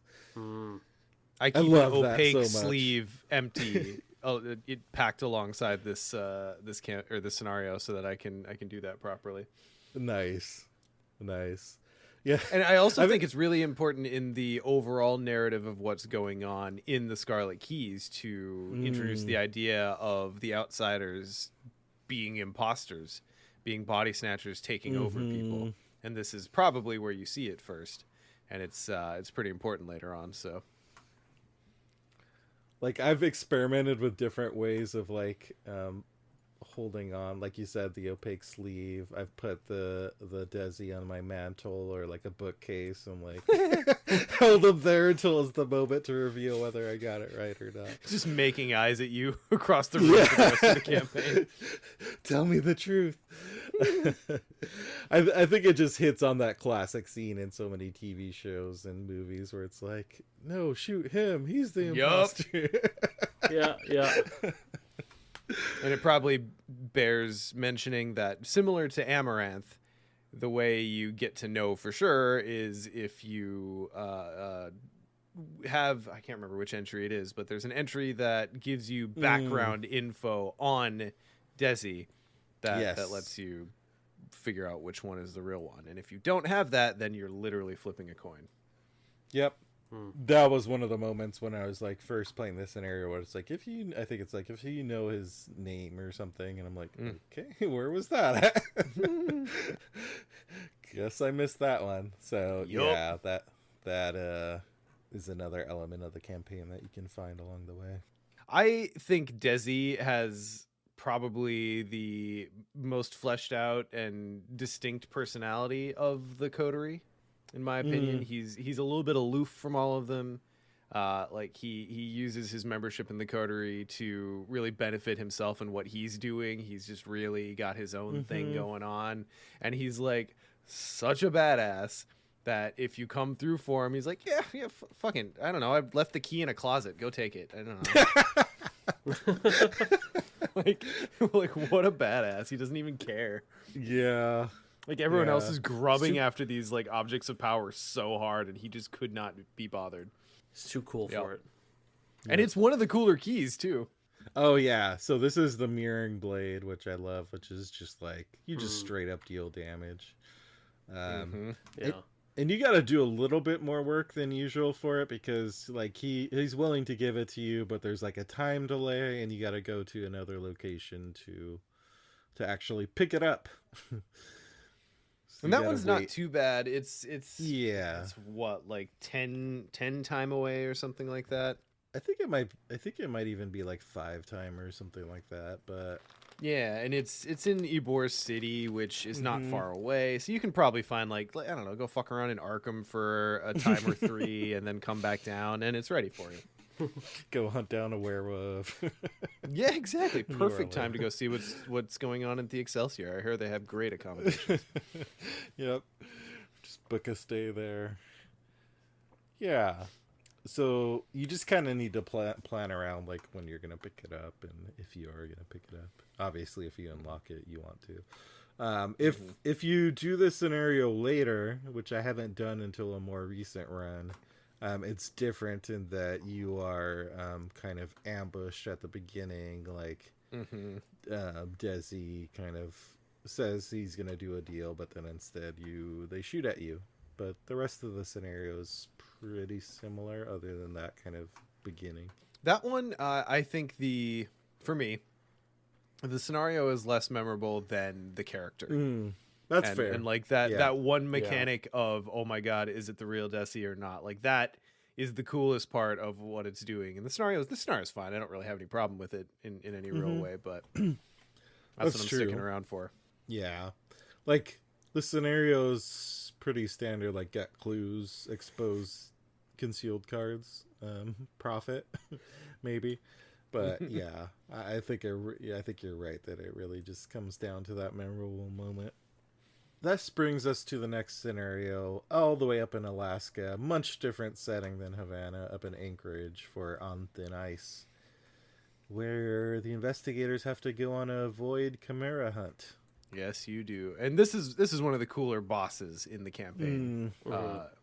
This was a really cool way to use concealed. In my opinion, I really like that the different art on the different versions. Like there's little differences between the versions. I don't know. I think it's a really cool like beast hunt, which Yeah. we haven't had a really good beast hunt since like Rougarou, have we? Yeah, that's true. Yeah, I really enjoyed the mechanic where you have to like scout the locations in advance. Well, you don't have to, but it makes it much easier. To once the big beastie comes out, like the more locations you scouted, the easier it is to find its true form. Yeah, and the way that this one deals with kind of the exploration mechanic and like unfolding the map in stages, I thought was pretty cool. Thorn is fun if you like sassy NPCs. They're very sassy. And he can really either be a friend or foe to you depending on like the time that has passed and also whether you're trying to get the key. Yeah, Is the big thing. they really want that key. Yeah, do you want to stay where it is? Do you want to fight Thorn for the key or not? For me, it's usually no. Yeah. I don't, The I don't- stable glass is pretty solid as a key, though. I guess maybe. If you're having trouble with concealed cards, Yeah. of course. If you've got that unlocked, then The thing is, you get to look at one, which I guess is almost like, showing one. The thing is, if you look at one and it is one that you need, you still have to take the action to get it. sure. And then the shift on the other side is you just get rid of your highest printed cost card, and it's a hollow. I don't know. Yeah, I don't know. it's one where it is definitely possibly a once per scenario flip. Yeah. If you've got a deck that's like using big guns and then it's empty and you're fine with it, then like fine. But Yeah. I don't know. I had a couple scenarios where that look came in pretty clutch, so maybe I've got savior syndrome on it. Yeah. Maybe. But like as far as On Thin Ice goes, I don't know if there's not a whole lot else to say. I mean, do you guys have any specific memories of like strategies on dealing with the Chimera? Scout it out first. Yeah, As Ian pretty mentioned. much. Like trying to get through as fast as possible and get some scouts in. Yeah. But I think I think that whole like, because doing this one was funny because after having gone through a whole campaign in the ice for Edge of the Earth, be like, let's go do another snow scenario. But I think because of the whole like beast aspect, it made it feel different. And like I did really enjoy how it felt very distinct between like, all right, you're kind of like in civilization still, or at least adjacent to civilization, versus like you're way out in the wilderness Yeah, with bears. mm-hmm. I'm always happy to see the inclusion of bear enemies. I just also really enjoyed the just the feeling of exploration in this scenario. It felt like I was actually going deeper into the wilderness, you know? Yeah. And from a story perspective, it's fun too, because you're like following the journal of a miner whose party discovered the sable glass and like got sucked into the alternate dimension one by one, and then eventually are gone. And it's like, whoa, okay. Like it does a good job from a story perspective of like setting up the gravity of what you're chasing after. Well, speaking of beasts, Yeah, the next scenario is another one that I feel like I've played a ton, and this is Dogs of War in Alexandria. Probably because it's in that cluster that we talked about that's easy to get Yep. to. Yeah. So this is like coterie civil war. Beast versus Claire at Night is basically what this scenario comes down to. But how it plays out really depends on when you do it. If it's early on, then it's kind of like a defense scenario where you have to protect the key locus cards against the beast and other enemies. Or if you get there too late, then you actually need to go after the beast and take the key from him. well, you can hit that either way too, because if you get there early and just decide you don't want to work with the knight, That's true. then you Yeah. move to assaulting the locuses, loci. Okay. Yeah. So that's fine. I love both versions of this scenario. It's one of my favorites, and just the tower defense slash I guess MOBA almost, where you have to go down different lanes and kill things. I just like it as a whole design. This scenario is one of my favorites. I'm trying to remember the name of the enemy, but I love the like Star Wars looking ass beast enemy that's in this one. The beast in a cowl of crimson. No. It was one of the non-unique enemies. Shoot, what's it called? It might just be like Crimson Beast or something like that. Arkham DB is taking really long to load. We can move on. I just it when it popped out, I'm like, that's just Scarlet that's the Star Beast? Wars. Yeah. Oh, okay, sure. Scarlet. Yeah. Totally. It just looks like a Star Wars animal. Yep. Yeah, this is one of my favorite scenarios as well. Because I've played it a lot and familiar with it. But yeah, it just has a good flow of having to like protect these key locus cards against whatever is trying to defeat it. And it feels like one of the more manageable scenarios too. Like the beast is no joke. Yeah. You have to deal with it, but it's doable. It's doable. Yeah. You have a chance of surviving. Yeah, that's always good. Yeah. I always do like that. And this has an interesting Doom mechanic that we've seen a couple times before, where it's like Doom on cards subtracts from the total Doom in play in terms of advance, because you're actually trying to last a certain amount of time until the agenda advances, essentially. Unless call that you're the on red- the offense. Mm-hmm. And I mean, it's kind of like Phantom of Truth in a way. Mm-hmm. Yep. Yeah. We should call it the Renfield mechanic. Yep. The old Renfield tax. Yeah. Oh no, it doesn't count toward. Oh no. Oh no. How am I ever going to deal with this? Am I As the unlimited resources are riches? just Oh, no. showering down on you. Yeah. Oh no, I've run out of resource tokens for my 2 core sets. Oh no. What am I gonna do? Let me push aside this tower of resources so I can see the map. Yeah. I mean, at the end of the day, Renfield is really just Chicken Little, so... Yeah. This one also gives me, or gives you my favorite key, I think. And the Light of Pharaohs. It is a good one. Oh, Yeah. play a card So play a card Fast. at -3 cost. and fast. Oof. Right? Like that's the part that it makes whatever card you want fast, which just Yeah. and -3 cost. Like that's the cool thing. Yeah. It's a good one. It's a good one. I do love it. Yeah. And honestly, like it's probably a once per game flip. It's so tough. It's Yeah. so tough because this is the one I mentioned earlier where every player has to discard 2 cards from their hand Yeah. at random.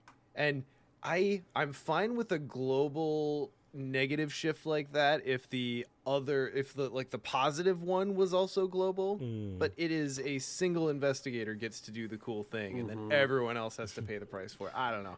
I feel like the red shift was a little overclocked on that one. Yeah. Well, the funny part about that too is like you're probably shifting it so that you can set up the playing of a card. So you know you're gonna discard whatever card you were planning on playing with the other side. Oh, absolutely. You Well, just and know what's kind of gonna happen. returning to like talking about the keys in general, like the campaign itself has so many different ways to flip your keys or really, really strongly encourage you to use your key shift for an encounter effect. Like, I don't know. The keys feel a little bit beset by being overtaxed, in my opinion. Yeah. I know we've covered Wonky occasionally. that, yeah. As you do. Yeah, this is I imagine this is one we'll probably include in our Iron Man run. We'll say that. We for sure will. Yeah. Definitely. Put it on the Deciding board it now. Yeah, no matter what, we're playing this scenario. Yeah, and again, from a story perspective, I think this one's really cool. Cool, like the Declared Knight is just a cool character.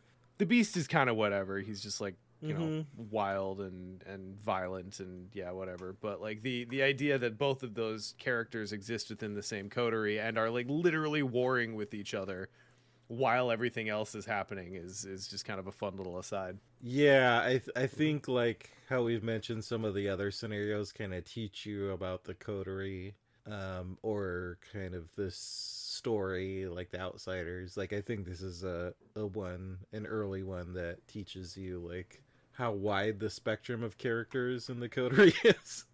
Like that you have everything from like this stuffy noble knight to like a straight up ravenous beast that's just destroying everything in its path. Yeah. Well, let's suffer a little bit. Speaking of shall we? destroying everything in Okay. its Speaking of scenarios that we will be playing in Iron Man, here's one we won't be. Oh yeah, okay. Okay, yeah. No, if we could just go ahead and avoid this one.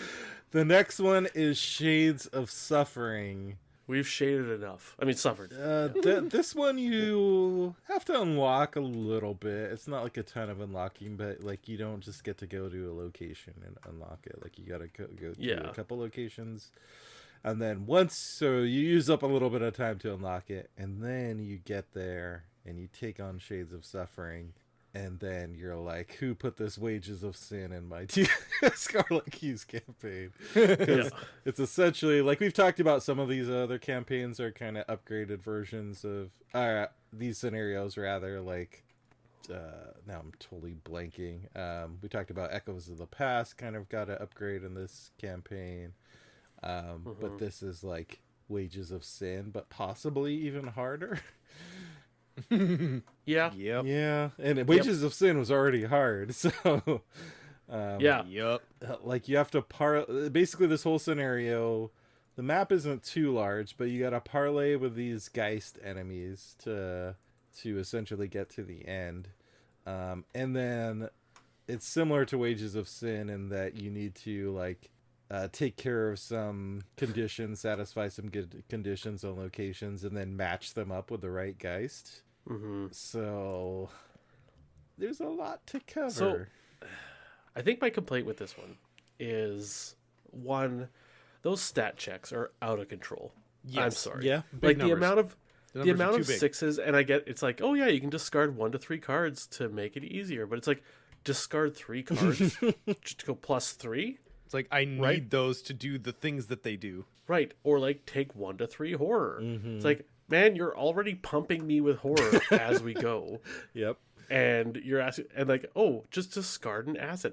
And then on top of that, so this is also the scenario where I feel like the first time you play this scenario, you're gonna have a bad time. Yeah. Like no matter It's what. gonna punch you in the mouth Yes. for sure. Because you're gonna do one of these like 6 tests, you're gonna flip the person, and it's gonna be like, oh, I didn't trade for a kitten. I guess I have to go trade for a kitten and then do that terrible test again, right? It's not like it gets easier once Right. you've traded the kitten. Yeah. And the thing is too, like once you've played it, now you're like, okay, well now I know that to get the slain foreman, I either need to like trade a kitten or whatever the other one is, shared a deep pain. So at least you can be like, okay, I need to make sure you can plan it out, right? I got those two things, so no matter what, when I flip this foreman, I'm gonna get them.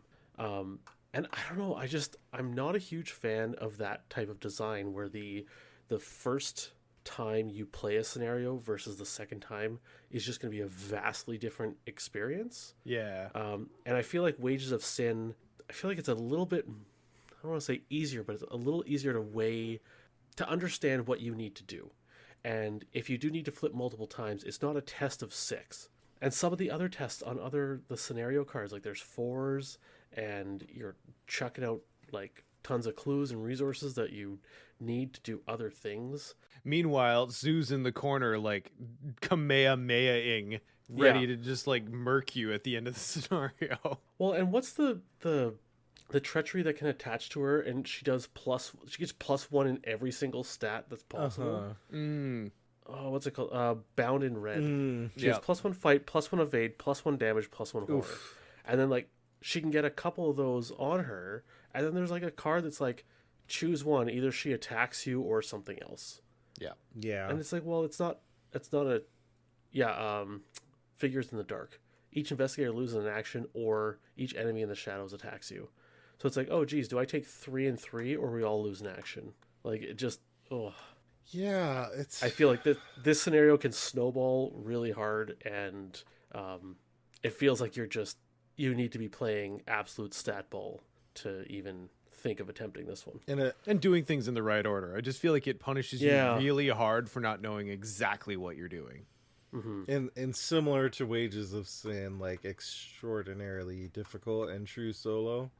So this is probably God. one of the scenarios in this Impossible. campaign that I've played the least, because I've just kind of learned to avoid it. Which is just a shame, because like I mentioned, I do really like the character of Lady with the Red Parasol, and the setting is cool, and I kind of like what it's trying to do, but it's just so difficult. I think it's doable in 3 or 4 player, and I think that's the only time you would try to tackle this one is with a bunch of players to be able to try to cover the map, because otherwise it's just too much. Yeah, and I think too, honestly, if the game just gave us a little bit more time, like the doom clock on this one is just tight as hell. Super tight, yeah. And I feel if it gave us more time, I'd be a little bit more lenient on it. Like where it's like, okay, well, if I need to discard 1 to 3 cards, I can spend an entire turn drawing cards and like collecting icons, whatever, and doing the math. But I don't have time for that because the doom clock is so tight. Yeah. And so I have to take these tests at like 2 up and just hope. And yeah. And because this scenario needs some unlocking, it is almost always going to be like mid to late campaign, and the chaos bag's probably going to be really nasty at that point. Yeah. True. Trying to pull up the scenario card to remember the effects on this one, because I remember those are like really stiff as well. Yeah. The cultist and the elder thing are both -4s. Great. And just all the failure stuff has to do for the most part with shade reapers. Yeah. And we're putting the charges on the item. On the Shade tablet is almost always gonna surge, so that one's bad too. Like the Yeah. chaos bag in this one on standard is brutal. Yeah. Oh god, I just looked at the hard side. -5 for the cultist, -6 for the elder thing. Oof. And, you know, I don't. People who play on hard and expert enjoy flogging, so you know, more power to them. I enjoy hard on some campaigns. It's campaign dependent. Anyone who plays on expert is, no thanks. God bless. I wish it was a little Yeah. bit easier to get through this scenario, because the key is awesome. It's one of the Yeah. best effects. Yes. Like it lets you like force an enemy to move and attack another enemy. Like I love those kind of effects. But you gotta. I mean, it's fine that one of the coolest keys is one of the hardest to get, but also like, how hard is too hard? Yeah. Yeah. When when there's a good possibility, you're gonna have to take like bare minimum 5 tests. I get 4 tests at 6 across 3 different stats. You know, like So good luck if you're Oh, solo and you've that's- got a 5 in one of them, you know. yeah, good job. Yeah. So Best of luck. to compliment Sandwich this, I do want to reiterate that like what it's doing is really cool. I think Yes. I think Susan Young is really characterized in a cool way. She's terrifying. She's basically a necromancer, and she's a necromancer with like no quibbles of just like being an evil one. And she's just a really, really cool character and enemy, and like the premise of it is all really cool too, right? Like because that's what she does. You're just dealing with these armies of enslaved shades. Yeah, so it's a really cool premise and setting for the scenario, and I do dig that about it. Agreed. I love the bones of this scenario. I love the meat that's on those bones. The skin is too thick and too tough to bite into, if that makes sense. Like if the Doom Clock was just a bit longer and if the tests were just a bit lower. That is I think the least expected metaphor I've ever heard used for the term thick skin, but I'm with you. Yeah. Thank you. I kind of want to do a run now to get the Shade Reaper early, but I'm just like, my mind's already boggled trying to figure out like what team I would put together to have a good chance of making that happen. Oh. I know. Someone playing Power Word, just like wreck the board.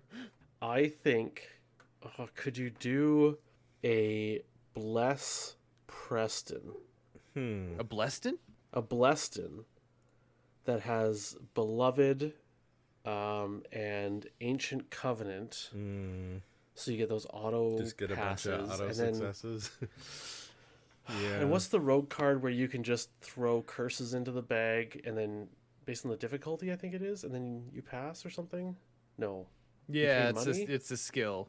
Yeah. Like I just think an auto pass Preston might. And I know Nick is probably just tossing and turning in like a night sweats right now, thinking of. He's here in chat. He's awake. Oh, I know. Yeah. I know. I know how much he loves playing auto succeed Preston and no test in Preston. No test in Preston. Especially an Yeah. expert. So yeah. Maybe we should ask him. He knows. So the issue is though that Preston deck will probably be not great in the rest of the campaign. Yeah. Because you have to take so many tests. Like this one is just, that Preston could pass like 5 or 6 tests really well. Justify the Means is the card you were reaching There for. we go. Yeah. Yeah. It's a leveled up card too, isn't it? Level 3. Yeah. Oof, that's so you need 6 experience before you even show up here. Which you're probably going to get because you have to have done like 2 other scenarios first. Or are they just interludes? Are any of them actually like full play scenarios? I think you can get here as this can be the second scenario after London. Okay. I think. That might be interesting to toy with Yeah. when I'm feeling particularly masochistic. Yeah. Yep. Gotta be ready for suffering. Yeah, but maybe I just need to change my approach on this scenario. But it does feel just suffering is correct. Cool. Well, let's move to like one of my favorites. Yeah. So Without a Trace, we've mentioned here and there, this is like the super secret scenario of Scarlet Keys where you gotta jump through some significant hoops to get there. And on top of that, other than like the starting point, I don't think it's really signposted No. as to where to go next or how to unlock this thing. I literally had to, the first time I figured it out, I had to reverse engineer it and like walk it backward from the resolution. It is not obvious. Yeah, I think it was you who told me, like, so the first step is obvious. You gotta go to Kathmandu, which is where You meet Alik. Aliki is reported to be at the start of the game. But then there's zero indication of where to go next. And then you said go to Australia. So the next step is to go to Australia. And then from there, you got to travel all the way to London. And then from there to Rome. and then from there to the Mhm. Bermuda Triangle. So not only do you have to find where to go, but you are essentially covering a good chunk of the map. Yeah. I mean, if you're doing this run, you're basically like you've got that path, and then you're figuring out, okay, what can I go slightly out of my way for Yes. along the way. Yeah. And worth mentioning, some of these places, I think if I remember right, specifically Australia and London, you have to do before certain time thresholds have passed. I believe it's 15. Yeah, so you correctly. also need to take that into account and like knock them out fairly early. But yeah, this is my favorite. This is the one where you team up with Ari Quinn, and Ari and Aliki become best friends because they both know how to speak a bunch of dead languages, and it's really cute.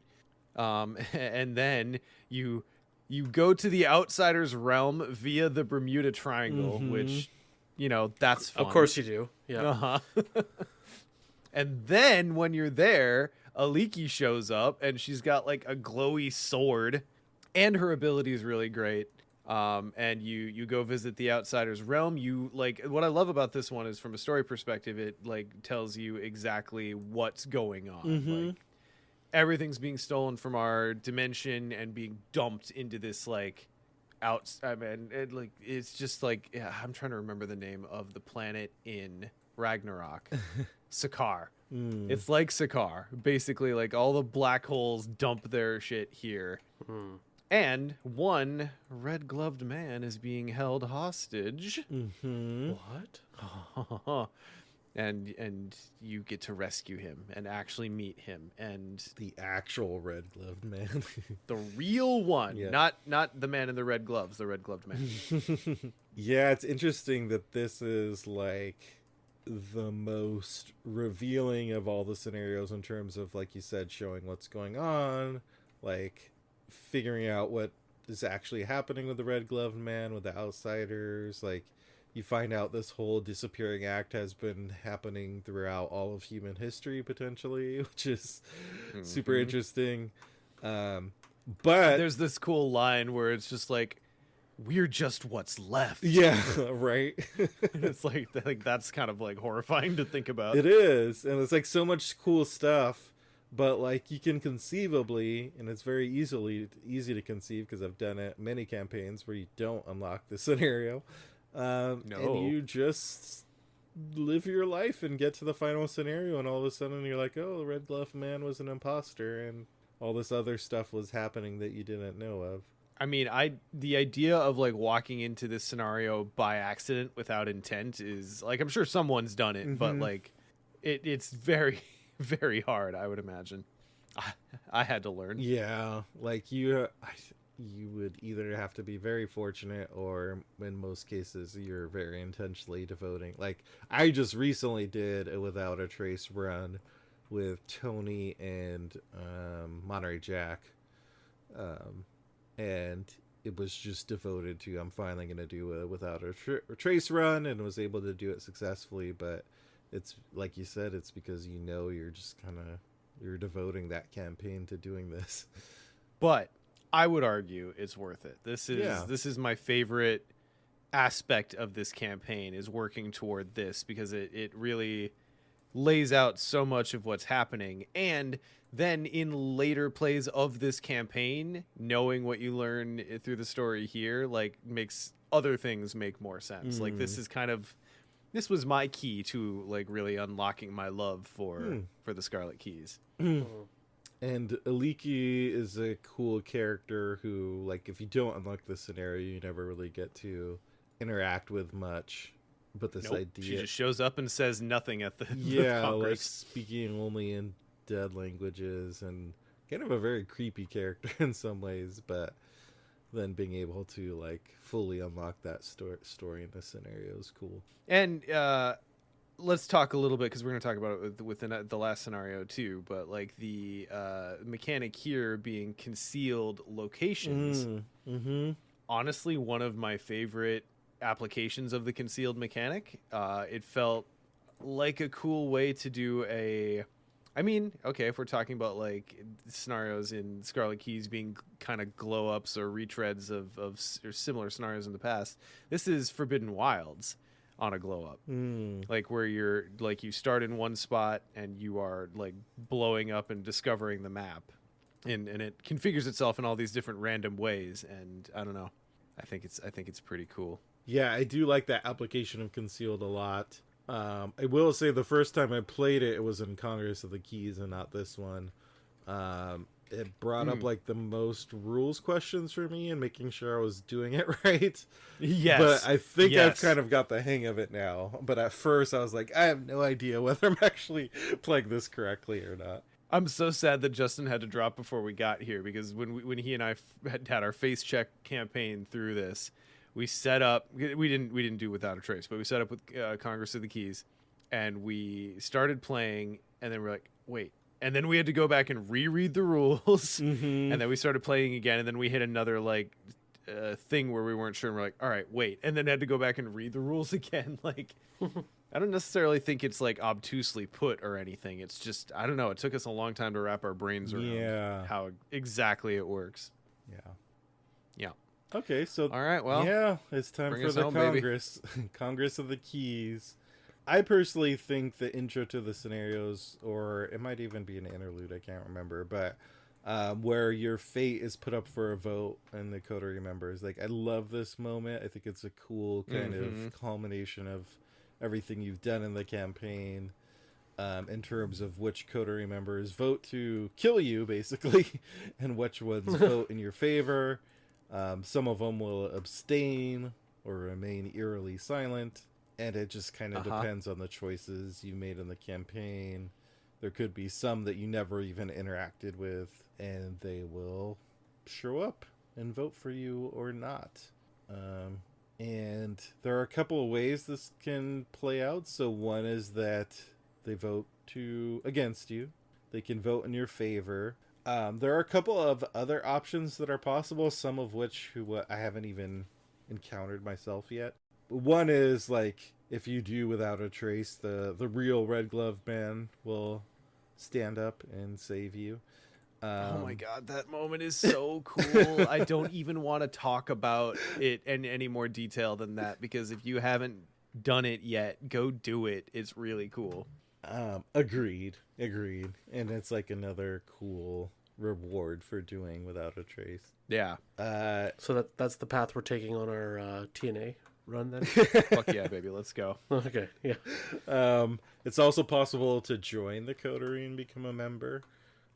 It's possible to like stage a little mini coup and have the coterie taken over.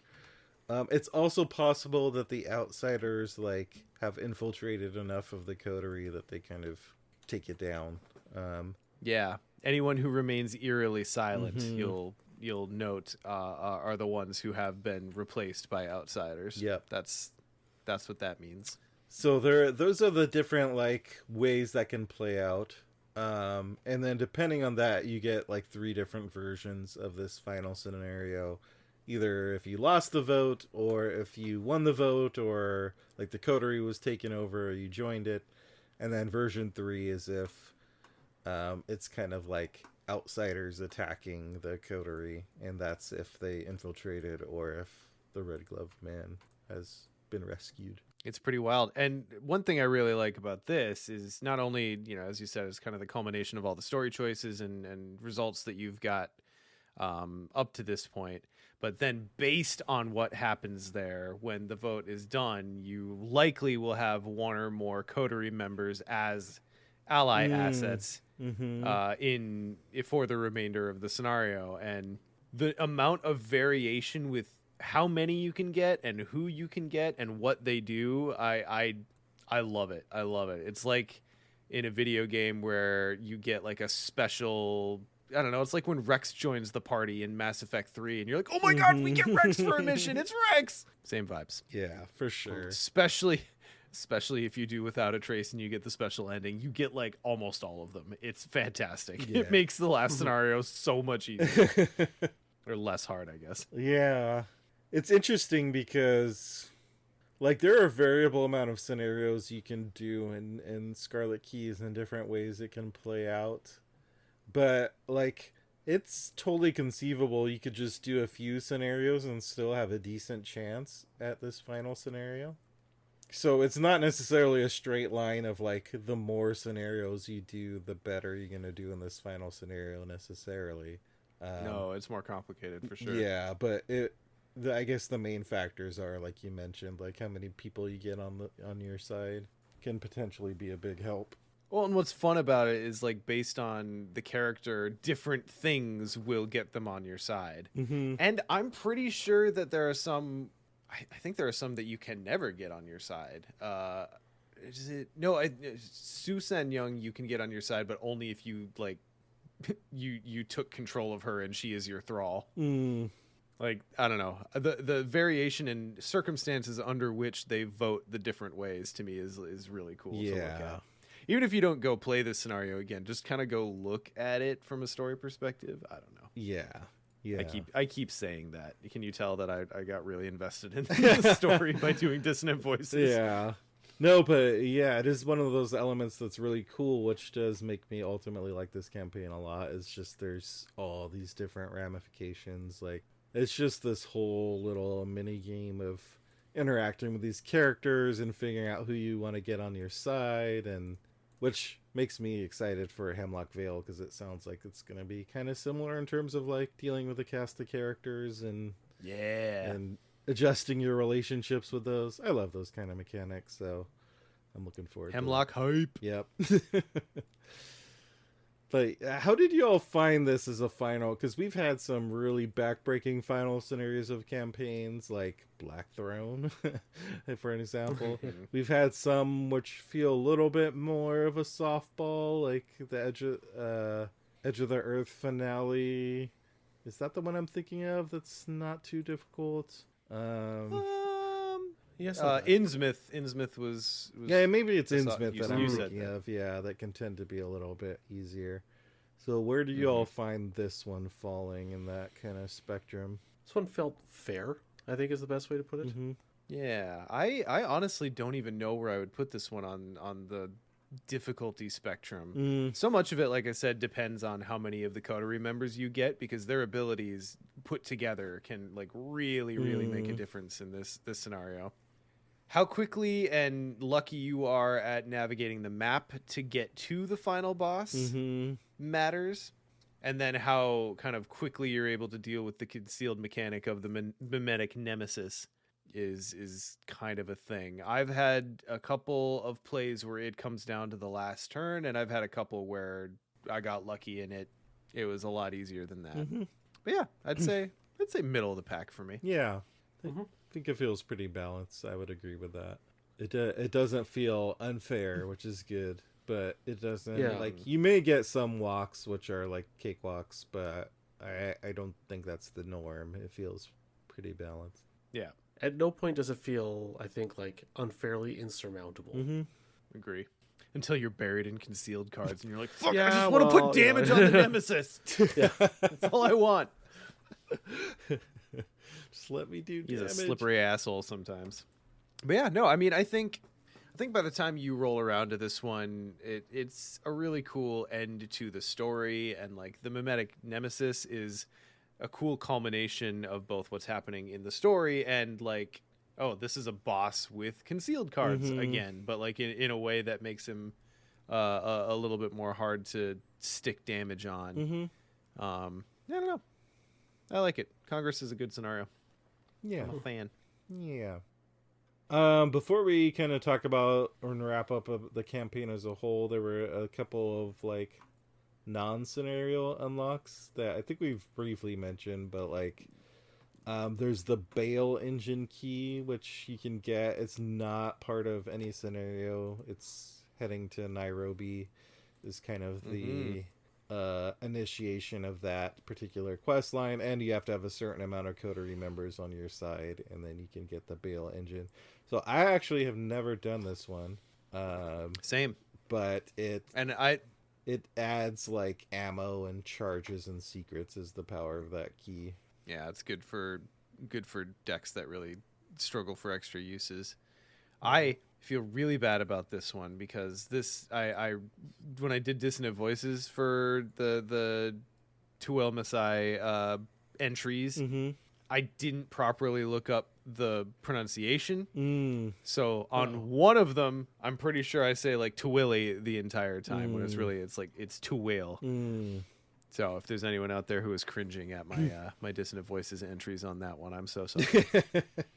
This was your moment to make amends. And then there's also another key that is not from a scenario. It's from some of these story hubs, and that's the Ruinous Chime. And there are essentially like 3 different locations that you need to visit: Perth, Rio, and Manokwari. And then you get the chime, which evades all enemies. Mm-hmm. And also Pretty solid. Dr. Irwan as a story asset. One thing that we haven't talked about, and it's kind of crazy we haven't talked about it, like from a campaign perspective. I really should have put this up in the what makes this campaign different. The hollow mechanic. We haven't really talked about that as a mechanic yet, have we? Like the outsiders kind of take a back seat to the coterie as far as being like the big bads, the named enemies, but they're definitely around, and hollows can get really obnoxious sometimes. But how did you guys feel about that mechanic? It felt okay. Like I don't know. It showed up and then it didn't, and I don't know. It felt like definitely a sub mechanic, one that I didn't really worry about much. Sure.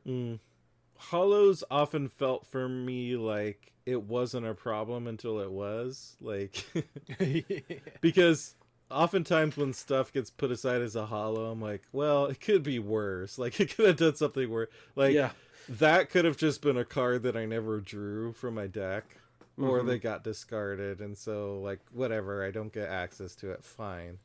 But then you get some of these scenario effects or treacheries that do something with the hollows, like punish you if you have a card in hand that matches something that's in the hollows area, stuff like that, or if you have a certain amount of hollows that attacks you. So, yeah, it's just one of those classic things, like, you know, sometimes it gives you a choice, and I'd be like, okay, stick stuff in the hollows, I don't care, like that's the least bad option, and then later on it kind of comes back to bite you. It's I don't know, I don't mind it. I don't particularly enjoy the encounter mechanics that lean heavy on like hurting your hand, like discarding cards from your hand, or like hard attacking your tableau. Like a little bit of it is fine to keep players honest, but like sometimes those mechanics can really snowball if they hit you early and you're just like trying to get your feet under you. Like it can feel bad pretty easily. The one thing I will say about hollows is that as opposed to a card that would just like say discard a card from your hand or remove it from the game, a lot of times you have a shot at getting hollows back by doing certain things with, like, you know, succeeding at a treachery by a certain amount or defeating an enemy. You know, there's that one big enemy where instead of putting it in the victor display, you can have everyone draw a hollow back. And I have done that before. It sometimes matters. Yeah. True. So at least there's a little bit of antidote in there with the poison, I guess. All right. Well, let's talk a little bit about the criticisms, as you know, we've mentioned them going through. I just thought it would be useful maybe to encourage people to take another look, maybe have a solution for mitigating those things that they may or may not like about it. Obviously, the first one is lots of text and the hubs where there's only story, there's no scenario, and how, again, particularly when you don't know what's what and you don't know what's where, you could sit and not play Arkham for a half hour to 45 minutes while you work through story hubs. And a lot of people didn't really enjoy that. I think that's a valid complaint for people who, you know, they want the story coming out through the game and not the campaign manual. I think there are people who loved it because there is so much story there and so much to discover. The one solution I saw that I thought was great is there was one player who's like, you know, I liked reading it the first time, but then I would always have to skim the next time. And basically they created themselves like their own like TLDR document. I was wondering if there would be value in like someone putting something like that together. Yeah. And just like every story piece just like summed up in 1 or 2 sentences, so you can understand what's going on and not be completely disconnected. Because like that's what you don't want. Like you just get like your eyes roll back and you're like, I don't care. I don't want to read it.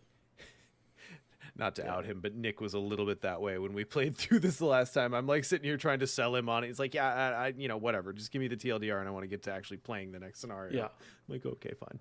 And I think there is something to that too. And that's I would encourage people. I would encourage people to read at least each entry once, so you get the story part of it and everything like that. But then past that, I think TLDRs are fair as well if that's not what you want. But also, like, even as someone who has enjoyed the story, I don't always remember which story bit goes with which location, and then I kind of skim over and I'm like, man, I wish I had a TLDR because I know I've read this one 4 times. Like, I don't need to read it again to get the gist of it because that story has already been nailed inside my brain. So you just need a reminder. Or like reminder text. for some of the resolutions, like, okay, in this one this happens and then this happens differently, and just I don't know, little guide, because like that's what I do in my head. And again, I'm weird because I read this thing cover to cover and I kind of like know it all more or less. But that's kind of the antidote to not liking how much story but still being able to engage with it, right? So I don't know, maybe that's a thing we do. Is put out a TLDR and see if we can get that imported into Arkham cards too, so that when someone's going through the campaign, they can just hit the TLDR button. Yeah, I'll have to talk to Daniel. I started off this whole thing saying like Scarlet Keys is my new favorite. I don't expect everyone to feel that way because I know there are some who have some different feelings about Scarlet Keys out there. And I know this like text issue is one of the elements at the heart of it. For me, like I've said since we started this podcast, I like the story elements. I like reading through the text. But I did, when Scarlet Keys came out, like I understood why, especially like these people who are getting together in 3 or 4 player groups and didn't know what Scarlet Keys had in mind in terms of these story only hubs, were suddenly surprised when they were like expecting to get together and play some Arkham together, and instead they were having like a group reading session for 1 to 2 hours. Like I totally get why that would be off-putting for some players. Whereas myself, like I'm playing solo a lot, and so like reading is already a solitary activity. That's fine. Like doesn't matter.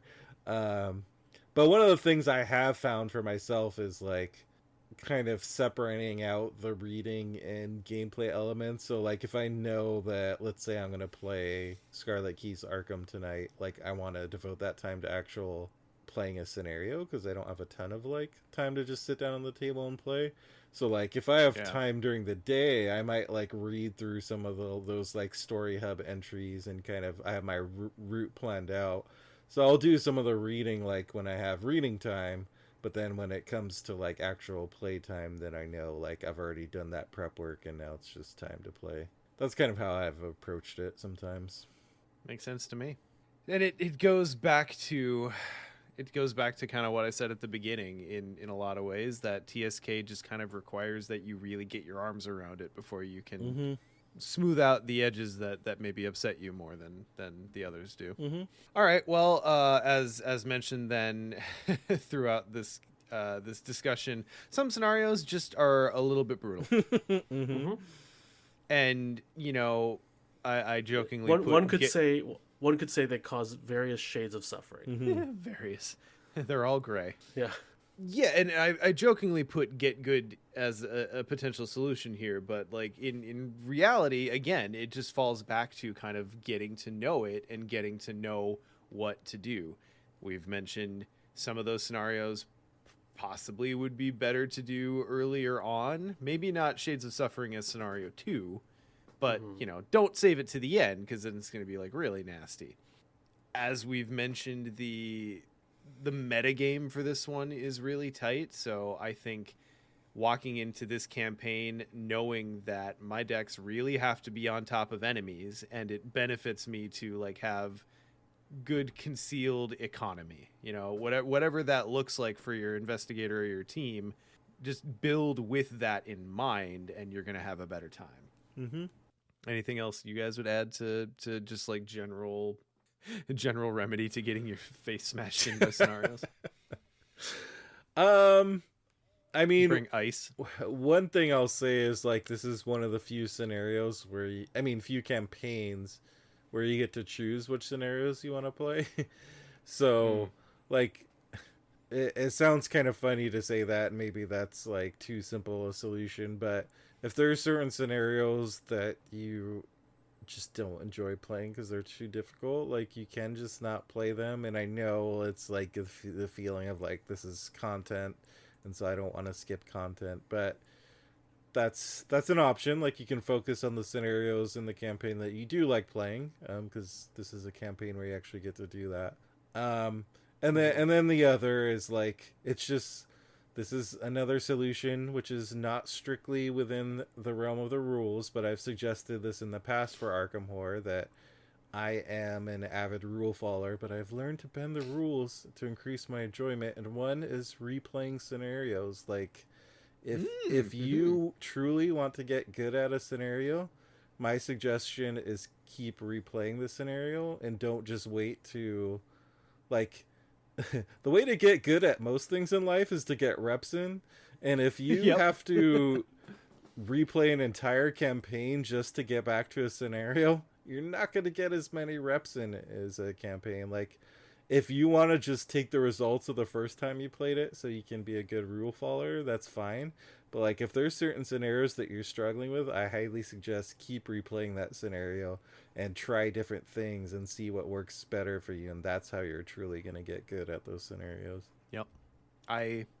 Of all like rule bendy things, that's one that I would highly recommend. Just do a redo. Mm-hmm. Just Yeah. it's fine. It's I know, fine. like fail forward, whatever. Like you'll be fine. Mm-hmm.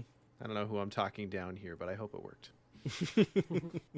And we've talked about this one ad nauseum, or at least I have, because I feel like it's one of the biggest things to talk about. But the first few times through the Scarlet Keys, for most people, feel a little bad. They feel like the game is kind of intentionally holding things over, like out of your reach, and a little bit taunting you with them, like the jerkiest of older brothers. And again, just knowing what you're doing, knowing what your goal is, kind of knowing your general timing is going to make the experience way better. And it's going to make you feel like, okay, we get this done. We achieved the goal. And it's not going to give you that feeling of that a lot of us have our first couple times through, where you feel like you're spinning wheels and you did things out of sync, and now you've wasted that time, and there's nothing else in this geographical region that I really wanted to do, so now I got to waste a bunch of time to get back, and like that can get really frustrating. So I don't know. I think possibly it might be of benefit if anyone wants. Okay, this is a really good like hotline call in. If anyone has like a path you like to take or would recommend other people take, call in, write us, tell people about it. It'd be kind of cool to have a collection of roadmaps for people to try out, so that you don't have to go in and like decide all of this yourself, maybe, or to just see things that you haven't seen for by someone who has already done it and figured out like how to do it in an enjoyable way. So 203-493-6984. All right, boys. Well, closing thoughts on TSK. What a campaign. There is so much to say about it. Yeah, and it's just, I think, like, deep down, I love it. I think it is the most unique campaign that we've ever had, and just depending on what you like from Arkham is probably going to decide where you rank this campaign. Yeah, I don't know. I think there's lots of upsides, but couple downsides. But what campaign doesn't have it? And yeah, this is just really stretching the legs of what the new distribution model has done for the game, and I'm just excited to see what comes next because of what TSK has done. I think I've made it pretty clear how I feel about this one, but I think no matter where you land ultimately and how you feel about Scarlet Keys, like the one thing you have to applaud is just the level of ambition of this campaign. Like, just swung for the fences on this one in terms of like the scope, like the entire planet, covering that you can travel the entire world, the amount of story that's included, the amount of different paths and Easter eggs and secrets and interactions. It's just like as ambitious as a campaign can be. Yeah. And it makes me a little bit sad that, I mean, it makes me sad in that this was MJ's swan song, apparently, before she moved on from being solely devoted to Arkham. And just by the nature of the campaign and all of the things we've mentioned, you know, the reaction to it, or at least the reaction that you could see, things that were posted, you know, things that were said in the community, was mixed.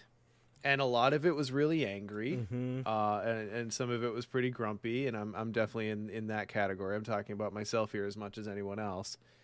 You know, if you could take anything away from my perspective of what we've talked about, is I'm really, really encouraging people who have maybe lukewarm or negative feelings about this campaign to like try to give it a little bit more love and see if it gives it back to you. And you know. If you do change your mind about it, you know, feel free to post. Feel free to post the positive thoughts too, because a lot, you know, I'm certainly trying to add back more positive thoughts about this campaign to the world than I had negative at the beginning, and I think that the campaign deserves it. It certainly has its downsides, and depending on how you feel about like some of those quirks, absolutely valid complaints. But I think it's a wonderfully ambitious campaign. It's got really cool things going on. And at the end of the day, when this game is done and being actively supported and all we have are the campaigns that have been put out, this is going to be one that has a lot of replay value compared to the other campaigns. Yeah. This is one that you will be glad to kind of like have a working knowledge of in the later days of Arkham Horror, the card game, because of just the variability of it. Agreed. So if you take anything away, just try it again. Just try this one again. See how you like it. All right, boys. Well, let's round this sucker out with a little bit of tentacle time.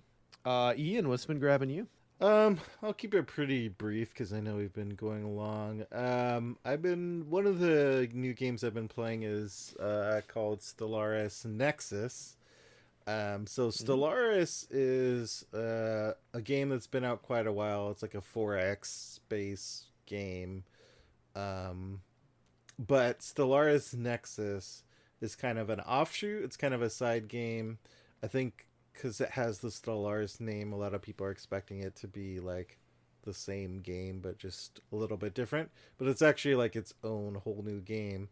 And the whole shtick of this one is it's more of like a digital board game. So it plays like a board game. It's turn-based. Again, I love that. And it's designed to be like a... We know that speaks to you. Yes. And it's designed to be a 4X that you can play in like an hour, which is... Most 4X games, you can't do that. So it's really... You can play it solo, which is how I've been playing it. But it's actually designed as more of like a multiplayer thing because... Like you could get together with friends and play like a 4X in like an hour. And some people, I've seen some people describe it as like a Twilight Imperium light, you know, like one that takes a lot less time to play. And but it has some cool mechanics in there, like unlike a lot of 4X games where it's like, let me choose a technology to research and I will get that technology like 15 turns from now. Because it is designed to be played quickly, like you pretty much get things like the next turn. So I researched this technology, I get it. I want to build a new ship, I'm going to get that new ship next turn. So it's pretty snappy, and I like it for that reason, and because it's like playing a board game. So I highly recommend that one. I'm not sure how good a job they did marketing that one, because every time I talk about it, people are like, I don't even know that existed. So I do recommend checking that one out. And from what I remember, it's fairly cheap too. It's not a ton of money to pick that one up. Scott, how about you? I'll save Inscription for next time because I know Justin wanted to chat about it. But I did put 30 plus hours into Inscription, and it is an absolute blast. Speaking of an absolute blast, I've been playing lots of Kerbal Space Program too, because they came out with a new campaign mode in the game. Game's still in early access, but basically, so Kerbal Space Program 2, if you don't know, is a spaceship simulator similar to Microsoft Flight Simulator, where the physics are super real, the learning curve is steep as hell. I actually bought a textbook that's used to teach people about like aeronautics to get better at the game, and to understand and do math and all this stuff for like Hohmann transfer orbits and all this other stuff. And so the second edition came out. It's fantastic, but it was basically just a sandbox game. Like you could build any rocket with any pieces. You have to construct your own ships and then like take into mind like staging and how to get certain weights to certain orbits and all this stuff. But the science expansion, or the exploration they call it, basically you start off as like a tiny little space agency, and like you have quests or missions, and it'll be like launch a rocket, hard stop, right? Like you have very few parts, and then you earn science points, and then you get to launch a rocket to 10 kilometers above the planet, and then you get more science points. I want science points. Yeah, and then you go to orbit, you land on the moon, you land on Minmus, which is the second moon of the planet, and all these things. And if you have your little astronauts, they can do like reports like from orbit or on the moon, and that's worth science points. And then as you gain science points, you buy on this tech tree more pieces and more different technologies and stuff like this that allow you to keep doing further missions. So it's a super nerdy game. It's so much fun. I would offer to stream it sometime, but man, it is a niche market, that game. But it's cool to watch like a launch or two, and like I can go land on the moon for somebody if they want. And I mean, let me know when you're playing. I'll watch. It sounds interesting, and I love science. I don't trust my attention span to like actually learn real science to play a video game. Yeah. But like, I know you've raved about the first one, and everyone that I've heard mention the Kerbal Space Program games is like super into them. So yeah, it seems like a cool niche. Yeah, you don't have like I went a bit extreme. Like you don't have to buy it. Like you can play it without a textbook. Scott going extreme. Yeah. You didn't scare me. It's fine. Yeah. It is very unforgiving though. Like it's like like the way people who play Microsoft Flight Simulator with like maximum realism, where it's like you are flying this plane. It's similar to that, except there's no difficulty. There is a difficulty now. I think it's only for the science thing, like how much science you get. So like, but the actual flying and building of ships, there's no difficulty level. It is what it is. And if you build a shitty rocket, it's going to fly, towards the right and careen into the ocean. Like that's just how it's going to go. So yeah. Fun. I mean, not crashing a rocket, but I mean, the crashing is also fun. And the Kerbals, the little people, are really cute and they're funny. And there's a lot of comedy in it because it's like these little green guys and they're all idiots. And they're just like slapping these rockets together to go to space. And it's, very Lemmings-esque comedy almost. I do love Lemmings. Yeah. Cool. Well, for my part, let's see here. What do I want to talk about? I've got a friend who we finally hooked on Hades. So as a result, I had an itch to play Hades again. So I've been playing a bunch of Hades. That has put a little bit of a dent in my progress in Tears of the Kingdom. That game is immensely huge. I thought that Breath of the Wild was a big game, and Tears of the Kingdom is almost like 3 times the size. It's insane. Yeah. But having a real fun time with that one. I think what I really want to talk about is this year. I can't even remember if I mentioned this before we started recording or after, but I bought myself a PlayStation VR 2. And I've been playing all my regular VR games in it. Like Pistol Whip runs very, very smoothly in it. It's very cool. Beat Saber, of course, Synth Riders, and then they put out a VR add-on, I guess, for the Resident Evil 4 remake. and I kept hearing good things about it. So I bought the game and I downloaded that. Resident Evil 4. I'm not like huge into the Resident Evil series. I heard enough good things about 4 when it came out in like 2003 or whenever that was, 2004, that I bought it, loved it, ended up playing through to 5. I hadn't played the Resident Evil 4 remake yet though. So hopping into VR remake zombie game, oh my god, it is so tense and so fun. The gunplay is really tight, and you have to like every weapon has like a 3 motion reloading sequence that you have to do in the right order because you're like reloading the gun yourself manually, and doing it under duress while you're running from zombies is so intense and really fun, and I'm just having a fucking blast with it. It's a weird thing to like try to recommend to people because the PSVR 2 costs more than a PlayStation 5, so it is you're talking about niche markets. I'm not gonna like tell everyone to run out and buy a PSVR 2, but if you were thinking about it already, consider this your enabling push to fire off and really enjoy yourself. Like even if the survival horror is not really your bag, normally it's not mine. I just really like RE4. So many of the shooters that have come out for PSVR 2 are getting rave reviews too. So, man, I can't rave enough about it. And I'm having just a blasty blast. So yeah. Have either of you two ever played any of the Resident Evil games? I like No, it's spooky. the early ones. I think Resident Evil 2 was the last one I played. Okay. Yeah. It's real fun. It's real fun. Too spooky for me, as you know. Yes, I knew you're not a giant fan of the spook, so yeah, that's unsurprising. All right, excellent. Well, thank you everyone for joining us. Save those dates for BusterCon. We'll have more information for you coming in the coming days, rather. And thank you for joining us for 162 of Mythos Busters. We'll catch you guys next time. Bye. Bye.